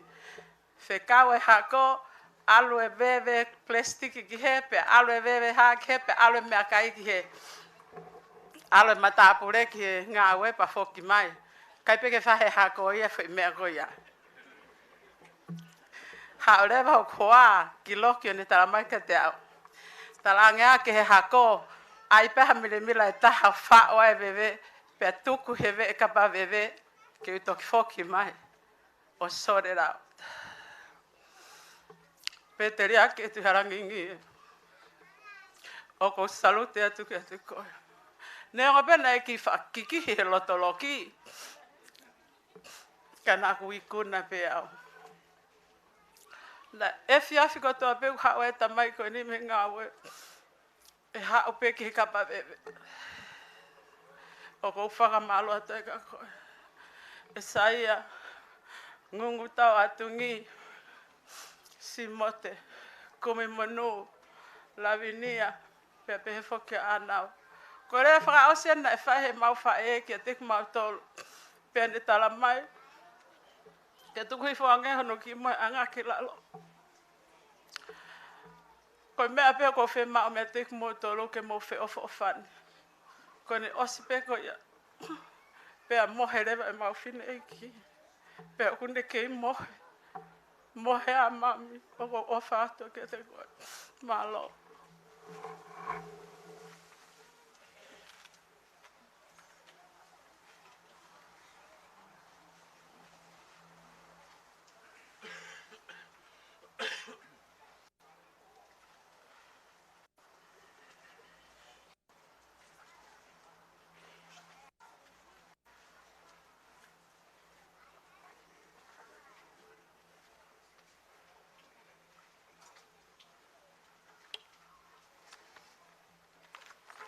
Olo beho mea e ke tantua. Na ke whakaukau ke toi tuu mai. Ka kou tātāna ke ngahi lea lahe u mea loi u whai ai. Pa kou pehe ke tau tala mea mooni a rewa he poni koe alu e tau whae. Ke he u mea kona e hoko he tau nofu koni ko tau hui. Na u hau geni ki Amerikani he tau tahiwa walu wha. Pea na ki tahine tona eke mamari.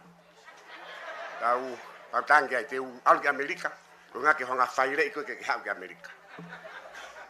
Pea u hau au ki he ni. O whetau laka mo ki whenmotu a mei niwa. O whakawha i ai. Si kore mai mua ke mamari ke u whaire ne pepa. Ko tanga iyo ai hui mea ko ia. Pea mamari atu ko sio ke ne tangi. Ko tanga o te ke tangi. Te tanofu ai petau ke tangata. Paku makei whetakai me ko niu ko nengo e ke he aho ka ke tau mua pe ke tangata. Ka o tāna rako no i ngau peheni. Ko kutahine lahi ko laginia. Hoka anau pasi taha monu. Fui toko tolu ko ni koe mawha nau ia. Ka kou oho vare nau whakamatala e umea koe loi ata uewe. E kainga mo e whamiri. Koe koe taimi niki te te hau kita tange kore whamore mori. Kai te whanonga mami ia. Mami say, no, you lying. Koe taime nia ke te kore whakamore mori ke hoko atu. Hango au. Umea konu whihalako mo whai maka kore whakamore mori mai tanim heu kei mo ui. Koe whine eiki. Taimi koni kona e si puke ai. Ko whenga mau peke whaifangi mea ke fie ai. He ko hono uhi ngā. Ko walat pe tamai. Na ave e rea e wange au he kuse niti. Ave e anau e te au. Monu uia koe ni mange au. Ka ko pe. Tuka ke ai pia ke si fie he ke kore siri nea tuka koe. Pe au talanga. So ke tu koe ni. Tai mārolo ma whine ki koe me awha eua nau to'o me he koloa ku whine iki. Kai kwa se niti a to'o e me porosi kona he luako no uru. Koe au he luako hoku uru. Mo ne hina lor na ni miri. Ko foi mea te wana ne ke utoana se niti. Ko talatu ke mo ilo ko ka utama ko ni na avi na te se niti. Ko au to'o a hina lor ke miri ke na mire mana tolo ke fae mo a helu ke helu aku lute au nge pe ko fine iki. Tagalang. Na ni ma. O si vari foi ngi ni ma ya. O tape ka ude ai. Ngahi ngi sini ma ha ya papa. So gen te utere ide va ke mo ke vari ke tata mo ngi sini ma. Ende fia, ko alat mau pe ki ai tamai. Se ke nau no folo ya ki ko fine iki. Tamai mam fe kai to. Ko re whakatau e to lo i mo ufi. Tu kia ta ko ai ke nau kai, O wala pe tamai fe kai ke vai a mam. Ala tu frapaku. Kai ma fa ma don. Ta ko nau tolu pe ia. Ko tanga rewa. Nea wa pe kai ke ho molo ya ki ia. Ka ko fie pe ko ngako fai ke tau in diafo para mam. Taine Melaia, ko ose tangi ia. Ko whamalo at bai, mea kotoa ko ke whai ki au pa mo whamiri. Koe whamolo mole koe nei whai mautu whewhine ki ano whangamatapure. Ko kuongo i, hangi pe, it's not come from the heart. It's just pretend that she wanna say sorry for those ladies. Tonight is the night to tell the truth about you and behalf of you and your mom, our mom. Mom, you know all the thing I say is true. I didn't tell a lie. Kono hunga ko tala me to tonu ta na to rea ko ngata be mo to ne ke rea ke ko rea fa muy muy. Wai pe ki foi me ape ta te rea pe kai pa ke fa mo mo pe. O ku ke monu ia ko nga ku ke ve fa ko ni ko ha te fini de rei ke ne taki o loko. Ko foi me ape te talatu ko monu ia angaia.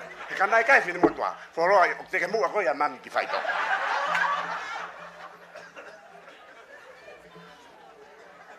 E family, ko aho ni ke tau fie. We celebrate the life of our mom.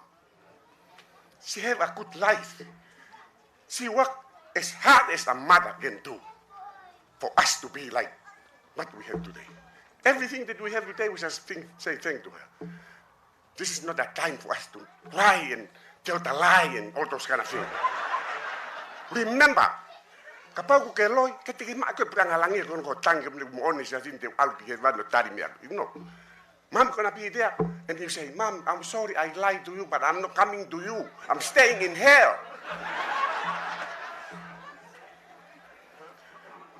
Family, kung ay bagay mo fie tu ka tangi, o si tay me tangi ya. Ko tay me ne fie tau. O ka tau tol. O ala ta ne ki to ka to langa ya.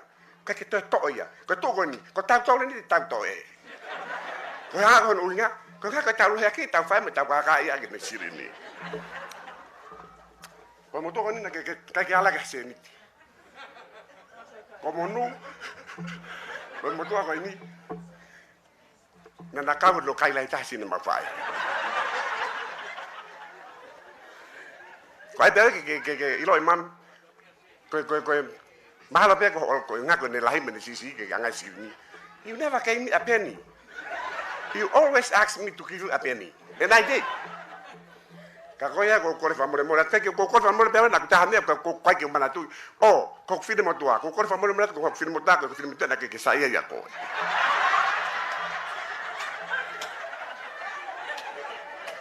ko ngana si kai ke ma fa ta ke van ga no fen ko ta fa ya ko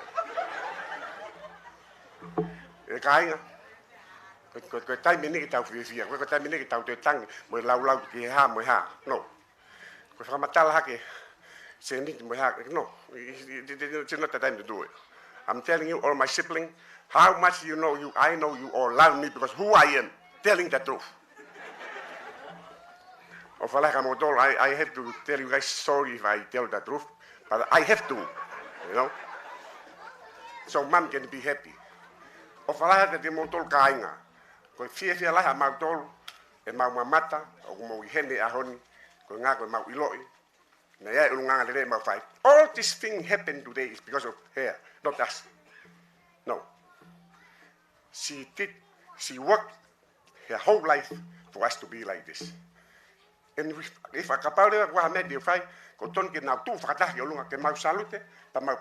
we are sorry for the wrong we do. So many sorry.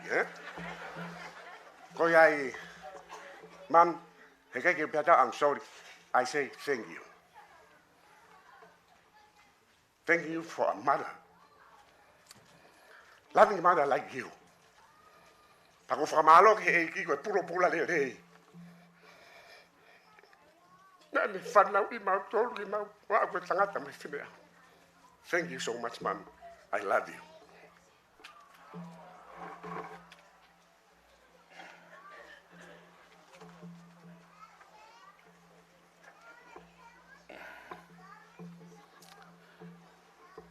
Kore whamoremore atu. Hoi ki, pehe ki he whahu. Pehe ki he kau whaifkau, kau maa kau pisope. Mo ki mo tolo ai ka inga ofa. Kai te wamanaki au ia, o kai ke ilo e ngungu tau e nerea o kuloi.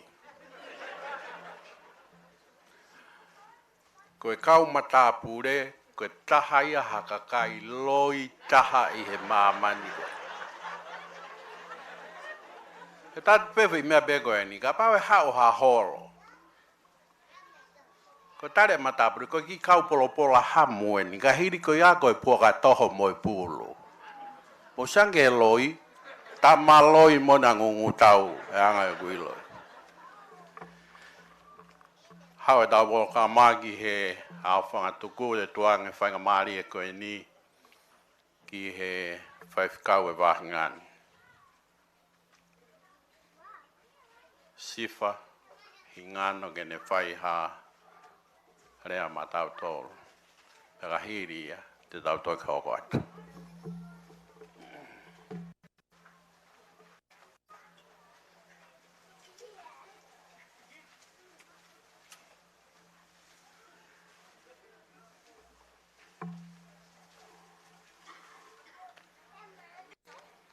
Tapake a fio e o tua, i o tau haa onga.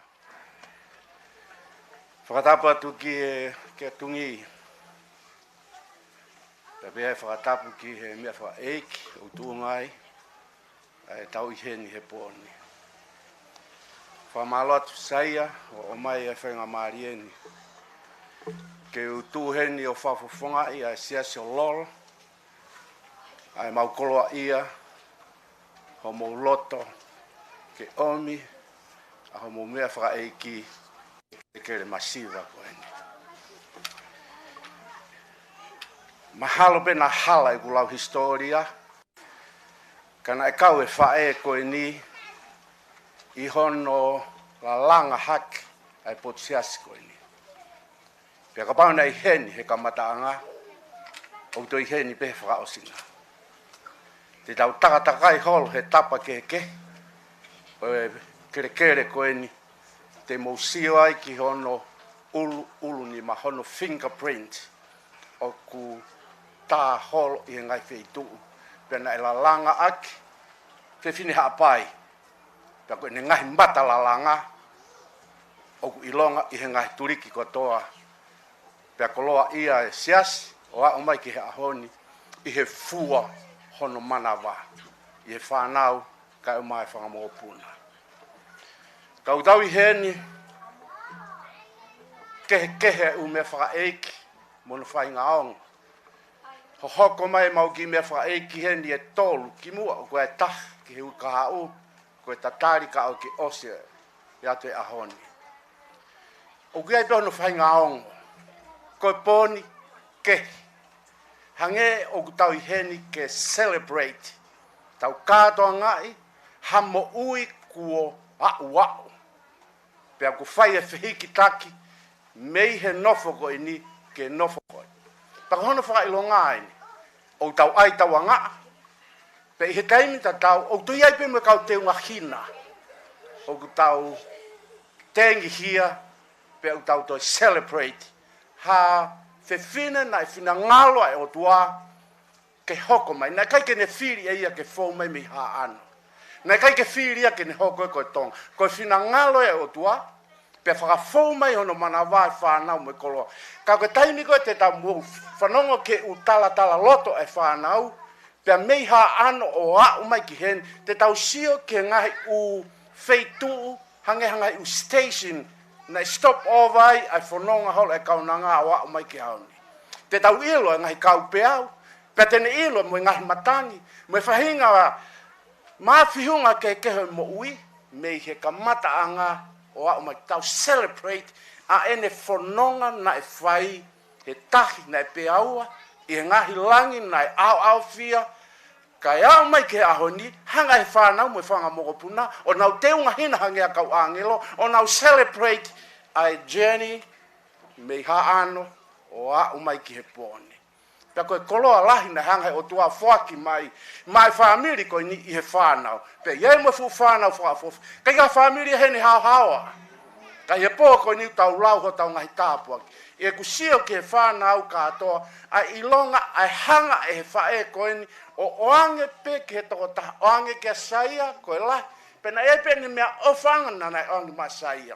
Nga e pene mea ofanga na oange ki he toko taha kotoa pe. Nai oange pe ka monu ai se niti. Pea oange koe ki he toko taha se niti. Koe mea koe nai oange koe ki ngungu tau na kai oange se niti. Ko hono i ngana ki kehe pe tupa ngungu tau, ka o atu ai se niti kai ke aonga ia. She thought I will give him what will be good for him.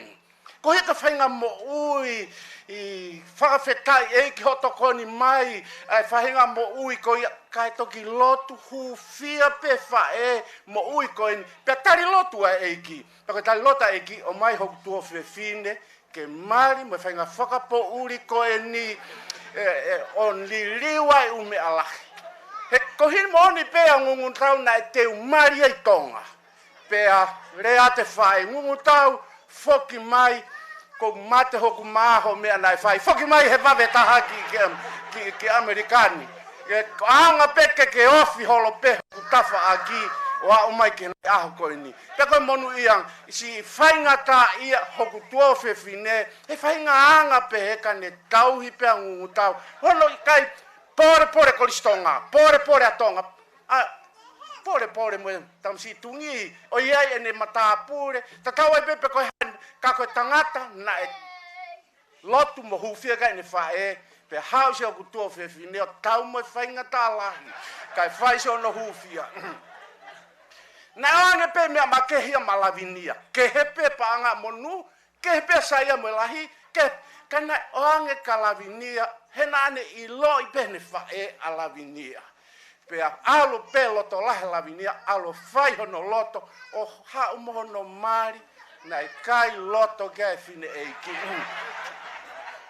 pe nai fe mau lavinia poni ke hawa tani o tuhen o korfa more mona ngungu tau ke to korfa more ko si peki ai o sto mui fe mu aeni ki saia ka ma family ke sisi kakala hangana ke hano ko to pe ke tamsi Pirinisi o koutuhe no whafafonga I sese lolo United Methodist Church he kore more he anga pehe a tamaia ko matapure ai siasi ai whahinga anga na ne whai ke fine eiki nei ho whakaloto he nai kai taha pe uhinga na whakaloto ulo aki ko taiminga nai lue mai ai koe alavinia pa mo ata mai ia si ota de talate fine eiki ka lavinia fe kau katani ke hanga mai.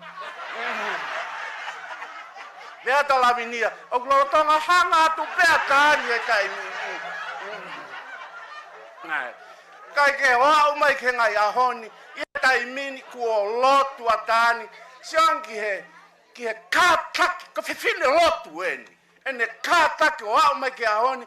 Si whainga tā ia mama haka lavinia ke toi mama haka ho loto pe ko whiri na kalo matani ke mama haka I ke a. Kau mau fia ke taitari motol. Whaka mahalo atu ka ki motol ko toa pe family ko ini. Kau mai kai ngā lotu o e siaso sisu kalais kau mano ni ki mui. Mau fia tu o lahi. Ho mau taitale rei mau tolu ki ho mau sias ki ho mau kere. Ho mau ki whenga maari en. Pea ku mawhan, mo mai o tuku ho mau tāpu aki. Pea ho mau tāpu aki en, ho mau omi e whiwhine na kamata heni o whakaosi en. Pea ku ne tuku e tāpu aki en. Nai ane whē ke mea mai atungi ki kere ko ini. Ko kere masiva. Ka ku mau omi ke mea mai a eki o tonga. Pea ku mau kauhe lau eki he poni. Ko haru hinga. Ko whine eki ko ini. Ko whiwhine me I lehi ha ano, o ne kakau mai wahanoa I he pōko ini. Ngone lau e punake wawau na ne pehe, na ku tui mui whanua o sio ke wahanoa na ku kakaua. Pe te tau sio whahalo mui, tau sio ake kahau. Owa te lau ha mea, ka tau sio, hake ka tohi tāni e lahe mea, o ta tala e pulonga. Ka tau sio atu ki lota I tāni tia. We celebrate the life. Pako life ko ia ku os, ko fully stop, moane sāme hiwa noa. Ko hangeta mo ha tala noa ku lau. Pako os e tala noa ia heni. Ka hoko te tala noa. Pe aku tari rei tau sia me he katoa loto he wani.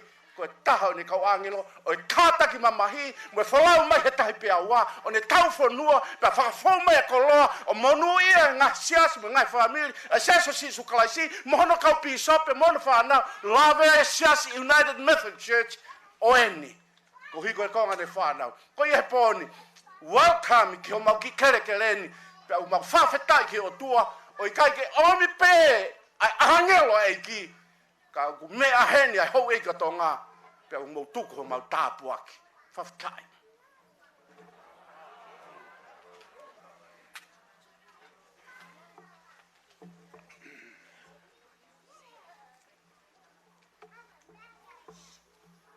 Ko e poki o mo ui ke fia.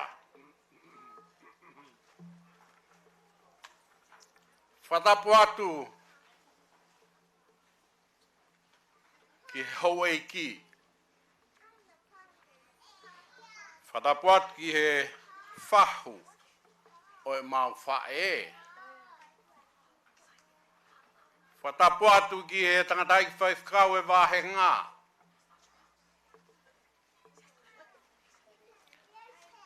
Whatapu atu ki he presteni o steiki. Whatapu atu ki he kau pisope. Kau whaifkau.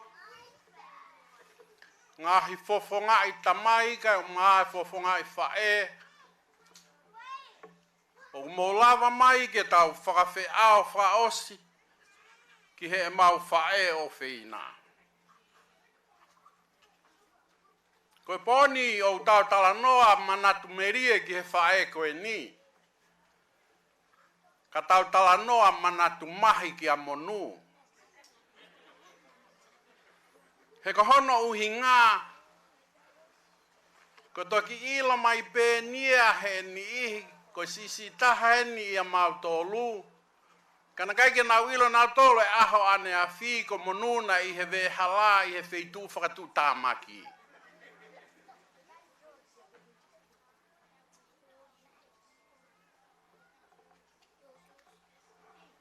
Koe anga koe e mau nofo.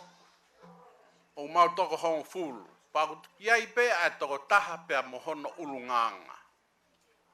Ka moni pe lau a himi ia o ku hongo fulu ho hala o kai te ilo i pe te ufou i fe.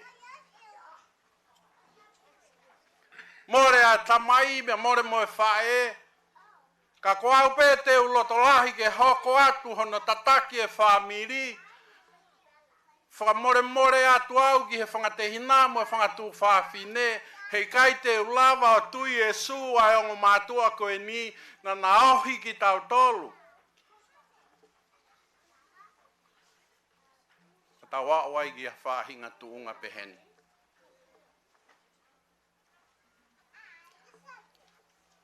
Ko ngungu tau atungi o kuhange ha wheke. Ko e wheke i tahi, pea moe whōkai i uta. Ko e whōkai ko no nā tulaka alupe ki ha fuakau o kulanu mata e mafuri hono lanu o lanu mata. Pau pēpea ngungu tau. Ko taimi ko ku alu ai koe ki he mau fine eiki ke kore hane se niti, o kulaki alu ia konseti ke o hinga ke maari e ia e mau fae, ka toke ange sirini ki ai. Mea pango pe ngalo e risi ia na hiki mai he mau fae, ke kore atu ki he no whanau tangata mo e whanau whewhine. Ai ngahi sirini o nau kei ou. Ki he mau fae. Pea kou kore ange ki he whine eiko e ni. Kou tui pe ka pau nai kai ke lahi hou taimi e nofo i tōnga. Nai kau au ho orisi. Ka ko mea maari e nofo i tōnga. O tupu hake pe he masiva. I ho tau ki whamiri. Kai ke uha o kore ho ki se niti. Tala mai he whae koe ni. O sai pe whine mātu aia. Ko ngungu tau pe u lahi ne whakamamahi i au. He kore sirini. Ko iai, ka inga, whamore more at ki hou eiki, whamore more at ki he whahu. O moni pe a e punake, ko e poki o e mo uia ke fia. Ko e mamahi ia, ko e mawae. Pea neongo e puri ho mau ofa anga. Ka ko mau tuibe mo whalala. E ia ibe taimi te mau toe reunited. Pea mo e mau tangata eiki, kai uma e mau whine eiki. Whamalo atu. Ko e aho a pongpongi. E ia e whainga maaria ki ha taha kotoa pe manat meria ki whai koe ni ka mata ia i e taimi walu a pongpongi. I mua ke whai hono malanga i Tupou'ata e whainga maaria ki a teki mōtoro. Tau whaha e rea whai koe ni i ano api mau ki Oakland. Tau whaos me iai pe tau tālatu hei ulmo tua hono tutu uni. Whainga maaria whaos e tau polo kalama. Tau tukuangea ki he whahu. Whai haki manat meria ki he whai koe ni, peka hiri koe ia. Ko kore hen ki he ulmo tua, kene hao wala whai ha rea whaosi mā tau tolu. Ka tau tō whaosi aipe. Malo.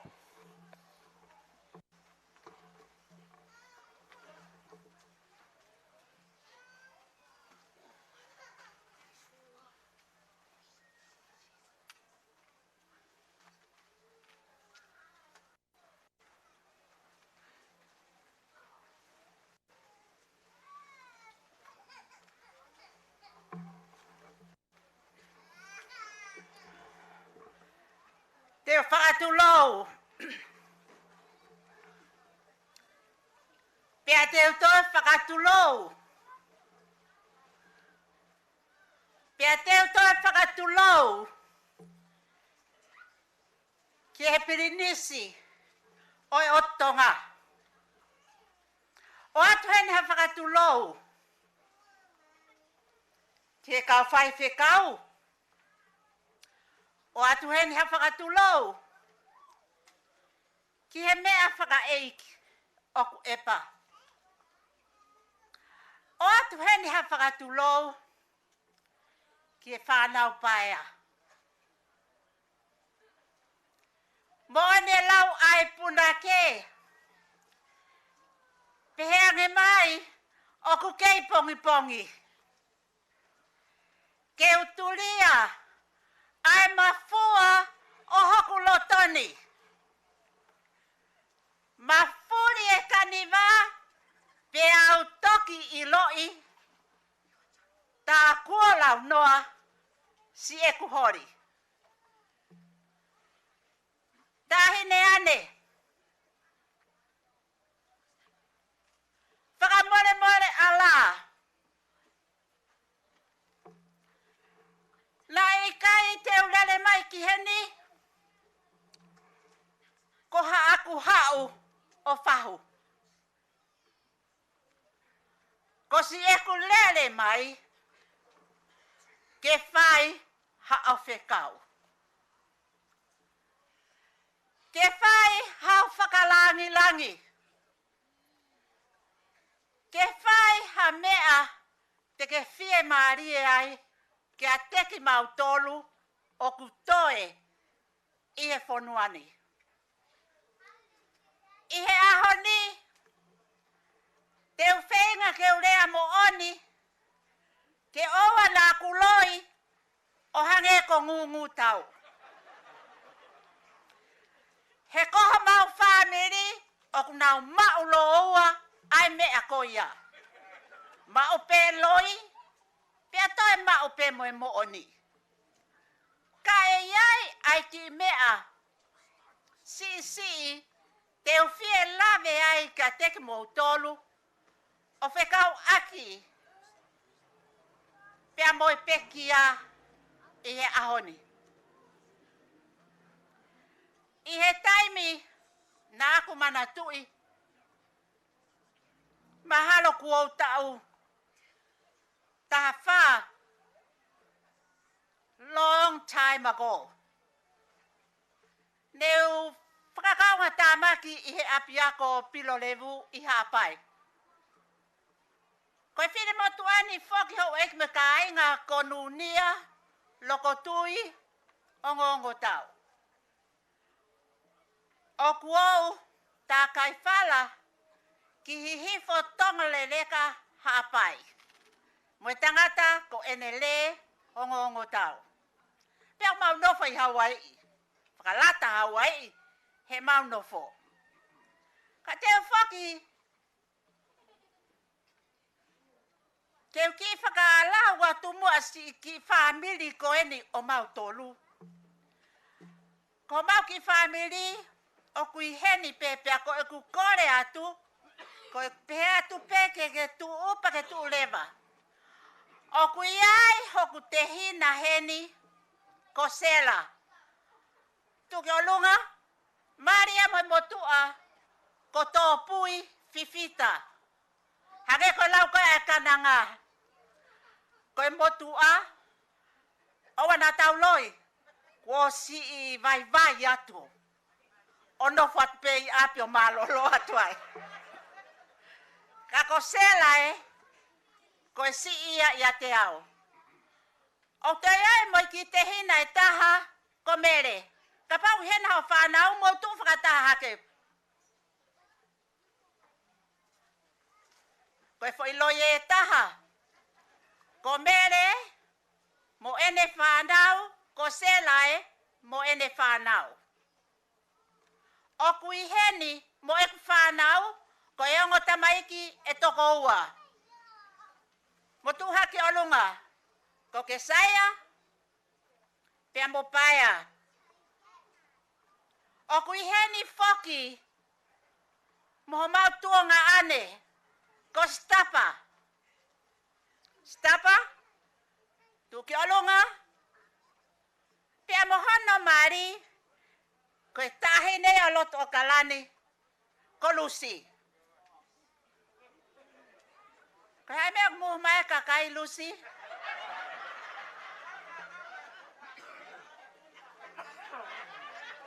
O ana ke loi. Pe au kui ai mo I ki tuonga ane e taha, ko tau langa. Na toki hau, o kau ia he fihia heni I he fonuani.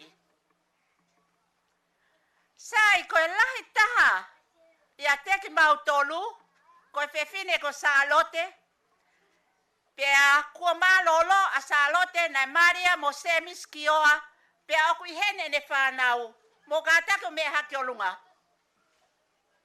Whanau a salote. Sai, mo tau ki lalo. Ko e fie whakahoko atu pe, ke whanau, mo e whamiri, a Tupou'ata, pia mo ane. Ko I ki whanau eni, mo I ki whamiri ko eni masiva, mei mo unga one, ko nau tolu eni o kunau si inofo holo I e feitu uni. Ka whaki ka ki tala noa, e taimi nau tau taha whai, na e aluange tangata eiki, pia mo ene whae ko mere tau wha. Ko tangata eiki ko tau langa. Na awang ki pangai ko wako I he korisko pilo levu. Ko na awang he tānak tuunga koe I he osi ai ako. Ose tānak tuunga, pia kore mai rewa ai tangata eiki mo e fine eiki, ke mau laki mu o mua ki ha ano, ke mau ke alu e fine eiki o sio ki hono tuunga ane. Kia si mote. Pea o kuiai mo ki mea whai I ha ano I he taimi ko ia. Kei vare au ia I kai ke ufu loko mahino I ka te au ai family I he taimi ko ia. Ka I he mawawat koi ki ha ano I he eku manatui. Tā ko a kono o higa e mau alu mahana e hoko hono birthday pe ko hono ko ene whakaafe na e whai ai taahine ko eni. Pea na e pehe hono whakareana e me ai tui hangana. Ko e tau hao whoki eni ki he whakaafe ai ki taahine ko eni. He koi ki taahine whakaofo ofa ane. Koi ki tahine nai hoi hoi fua. Ane. Pea na iai moi mea e tahana e whai e he whamiri. Moi whangawha e mei ha ano na e uipe nau tolo koe kau kawhi o ha ano. Ai whangawha e koe ni ai tahine hono ngahi mo hono pelei o ane. Pea na e pehe hono whakarea whakatapu atu mo whakatulou ke tamasi ko tungi. Koe ki tahi neni, ane. Taimina e wha ere I pia papi taiso ai ki tahi ne. Na e hapai aki ai kie molu. Pea ko hono ta vala me he ene KCCE o au ki he ene lahi. Ko hono ki ta vala ko i kie molu. Pea talu ai pehe he tu iha ngana i he taimi ko ia. Ko e ki ta hine eni o kui. Ko e ki ngafi o i tu iha ngana. Ko eku manatu ia ki he ki ta hine ko eni. Ko ane Tupou'ata. Tuha pea fe unga i he taimi na aku lele mai ai ki heni. O sio ki hono teu i pea moe teunga o kune tui ko e mea tatau pe ia na e whai e kauha ano. E ne whangawha e hono teu i ai ki tahine. Pea oku i kai te uofo ai. Oku au whakamalo atu. Ki e whamiri moe whanau hono katoa. Ho mo fie o mai ai fine motua masiva kako au ke uhau o ta utu o whakalangi ha o mo whae. Hange koe lau, kua mo hiki au o whakata utu he fusea koe. Pe hange koe lave, kua te hange mai tapu pa mo hou eiki, ha fuukui ni. Koe nau pasaya o kufai i he eku ta utu i e sea. Ka koeni, te o atu hapopo aki, meia ane Tupou'ata kia teke mou tolu. Koe sea e o e kuini ho mou whae. Pea koe taimi o kuke hekai he sea ai kuini. O ku totonu leva ke mau ai ngahi ulungaanga koeni. O ku fie mau e ane kia teki tau tolu tau te fito kia au pea moki mou tolu katoa ai family.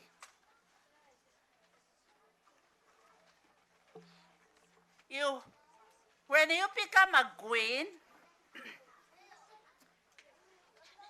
you have to speak like a queen.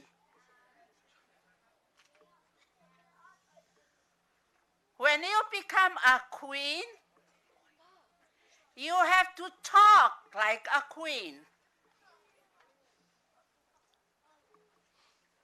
When you become a queen, you have to act like a queen. And when you become a queen, you have to appreciate and be humble in everything. Ane, o kua whakamalo kia te koe. Whakamalo kia te koe mo whanau. I e whakalangi kua ke tuku mai ma aku. Ofa pe ke tapu e kina koe e eiki. I he ngahi mea kotoa pe. O kumau whai. I he ngahi hoa sii. Pea ke whanonga atu. Ka ke ka whanonga. Tala atu ho mau ofa. Tala atu ho mau ofa. Ke mau tamai. I e huafa o sisu kalaisi. Amen.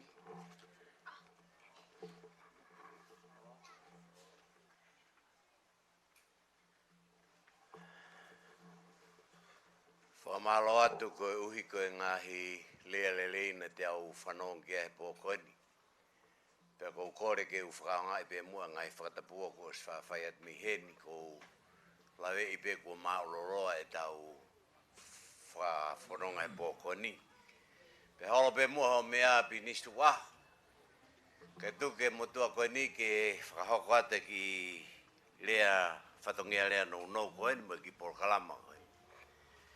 Koe kai ke toi lawe ke whae koe ni Koutui ku mo mea I ko tope ai tu unga ku ia e mo ia to tahani. Pea mo fia, pea mo manatu meri, pea mo fupure anga. Ko ki ongo o fio atu mo tolu ane afina ku mau e whakamatala. Ko e whanga mokopuna, mo e whanga makapuna e toko teo walu fitu o ane Melaia vea Tupou'ata. Fupure anga lahi whakauria. Pea ko ono atu nga pen koe pure anga koe konga, kui heni koe konga, unau tau wheturi holo I tua he vea whahai koe. Pea u kei whingai mai ke puke mai ki nau tolo. Koe ki lawe atu ki he tupunga e kuasi niko tu gai ni unau hui puke hanga whewhe. Ai hao e ala tini o ulumotu he whamiri ki niko. Koe si anako maika, I haano, dai toko whaene whanau. Koe lahi koe whine ko mere tauwha. Ko mere tauwha ko hono foha taulanga, koe tamaia nunia koni kui heni. Whampatala be nune maino beka nunia, ka nai whenga be whanau koni ke whakaranglangi a nunia, ko uhi he koe whine nei tupu a nunia. Koe hokoko wili tatafu, mo tolo mo ilo hok tau kete nei konkoti ko wili tatafu nei tok malolo atu. Koe pena maare wili tatafu ki where mea whanau iai a eku whae. Koe hokoko si mote, nai whaere I si mote ane. Koe whohaia o koe ofifine o si mote ane. Pea moe siana ko sa miu, koe tamai e riongi koni uimua koni ta wha koni apu.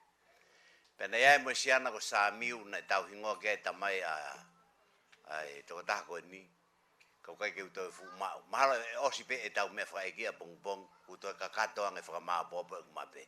Koe ko lawe at pe ka mou tolu ke mou mea I whamiri, whawhewhia e tau whelonga ki, pea ko iai bini ihe unau mea mahe o pe. Utoi whamanada te mea nai whakahoko ate taki ane nai, koe porokalama au viu me he walu ke hongo fulu, pea whakahoko ai hono porokalama malanga I ki e tātaha, pea whakahai ahe rea tue ki Oakland na pong. Whamarolahi ka teki mou tolu, I ho mou mea mai mo mou kei nofo ia, ai apitanga koeni ki tau whakahaere whae koeni, koe ki rea pea ko atu te mou tolu, ka mo whaparotu a whai ke atu.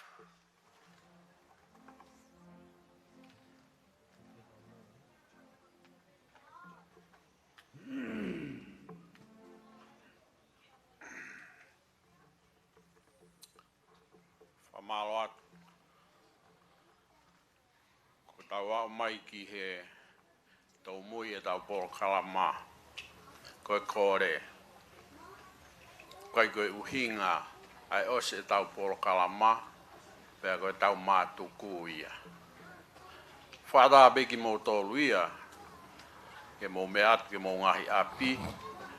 Ka koe toi ngai whamiri.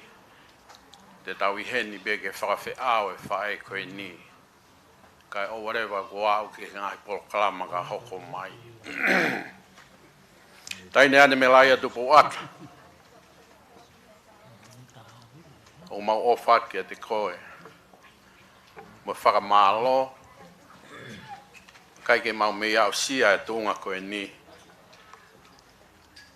Ka koe ngā au e aho ni maa. Whala wā. Talatu ho mau ofa. Ki he mau tamai. Ka mo tāhine ko tau talamusu. Kore atu ki he kauhiwa ke whai mai ha tau hiwa. Wha osi e tau poro kalama. Wha whei hene a paula po teki. Kani kātaki mai o whaha tau lotuku. Ai koe mea ko kore atu. Koe ospe nia ai poro kalama ai whanau. O hoko at pe tau wha whea au. Ki he pe kia malo apitu.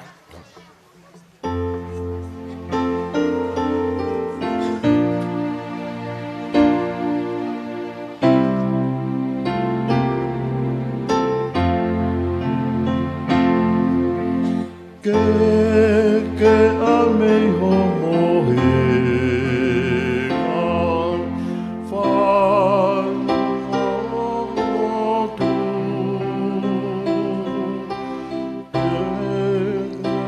ua wha o si su ke le tata ki tō nu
kore whamamore atu, o ku mau e whakahau kai ki hene a Paula Poteki, ko ia ko whakawhei hene a Pisope Maka, ka taki whamamore ke hao whaose tau poro kalama i poni, malo pitu.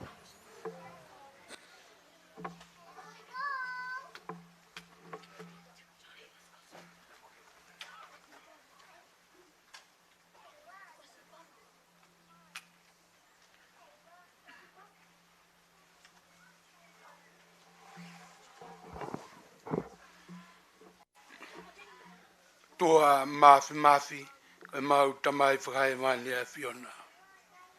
Honga ia e mau mo ui he pō koeni. O ku mau i heni ko hike whakaheke heka. Hau ofe fine nai tuku mai ki he māma koeni. Pia ko lava no ngai whatongia, ko toa pē ki he whānau mo e whanua. Pia ku ke loto o whinangalo ke whoki atu ki api.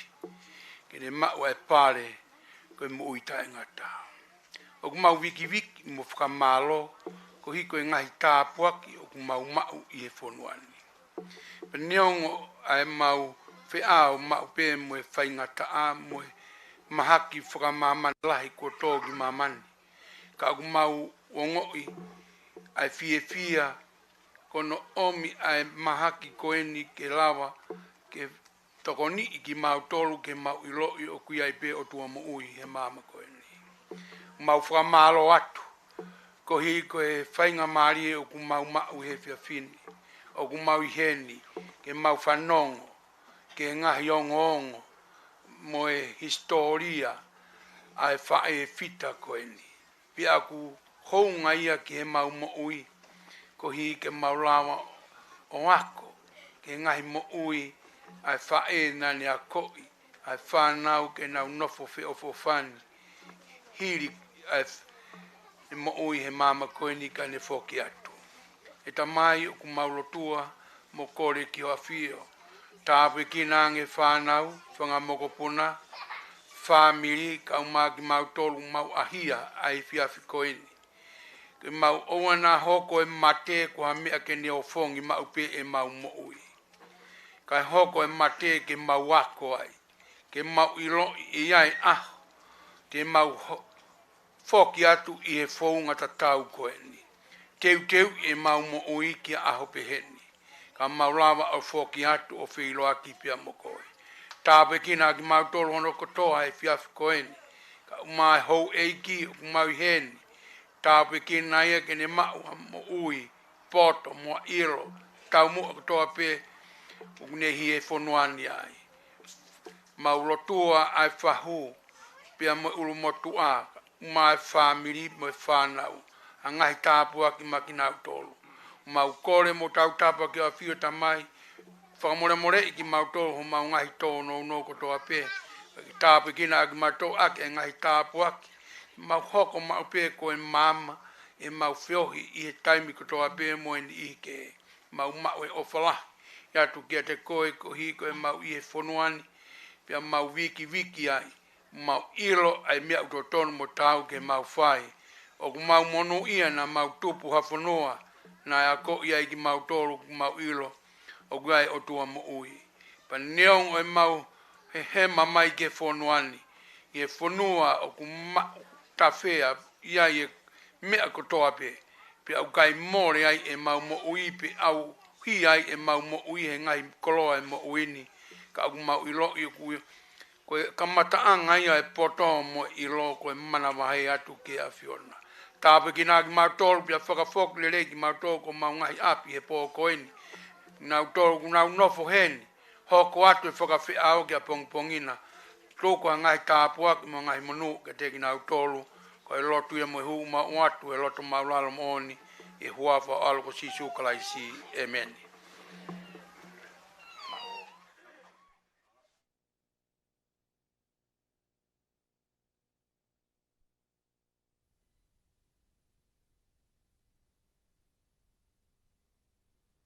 More atu.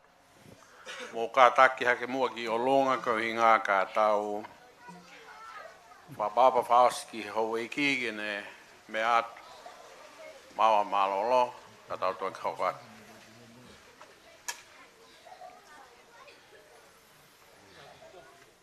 Oh. Oh.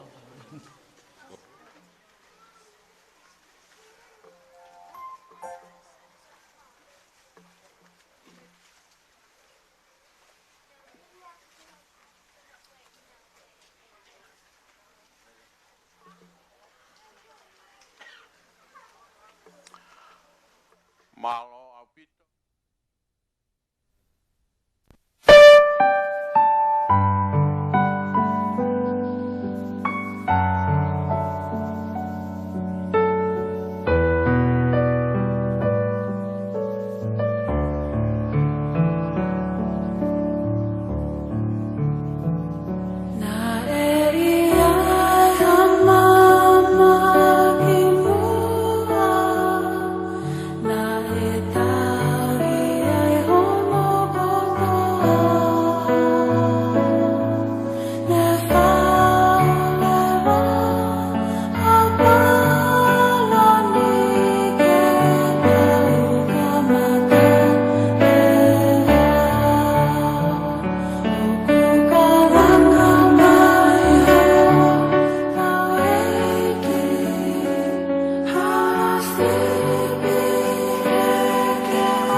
Kumi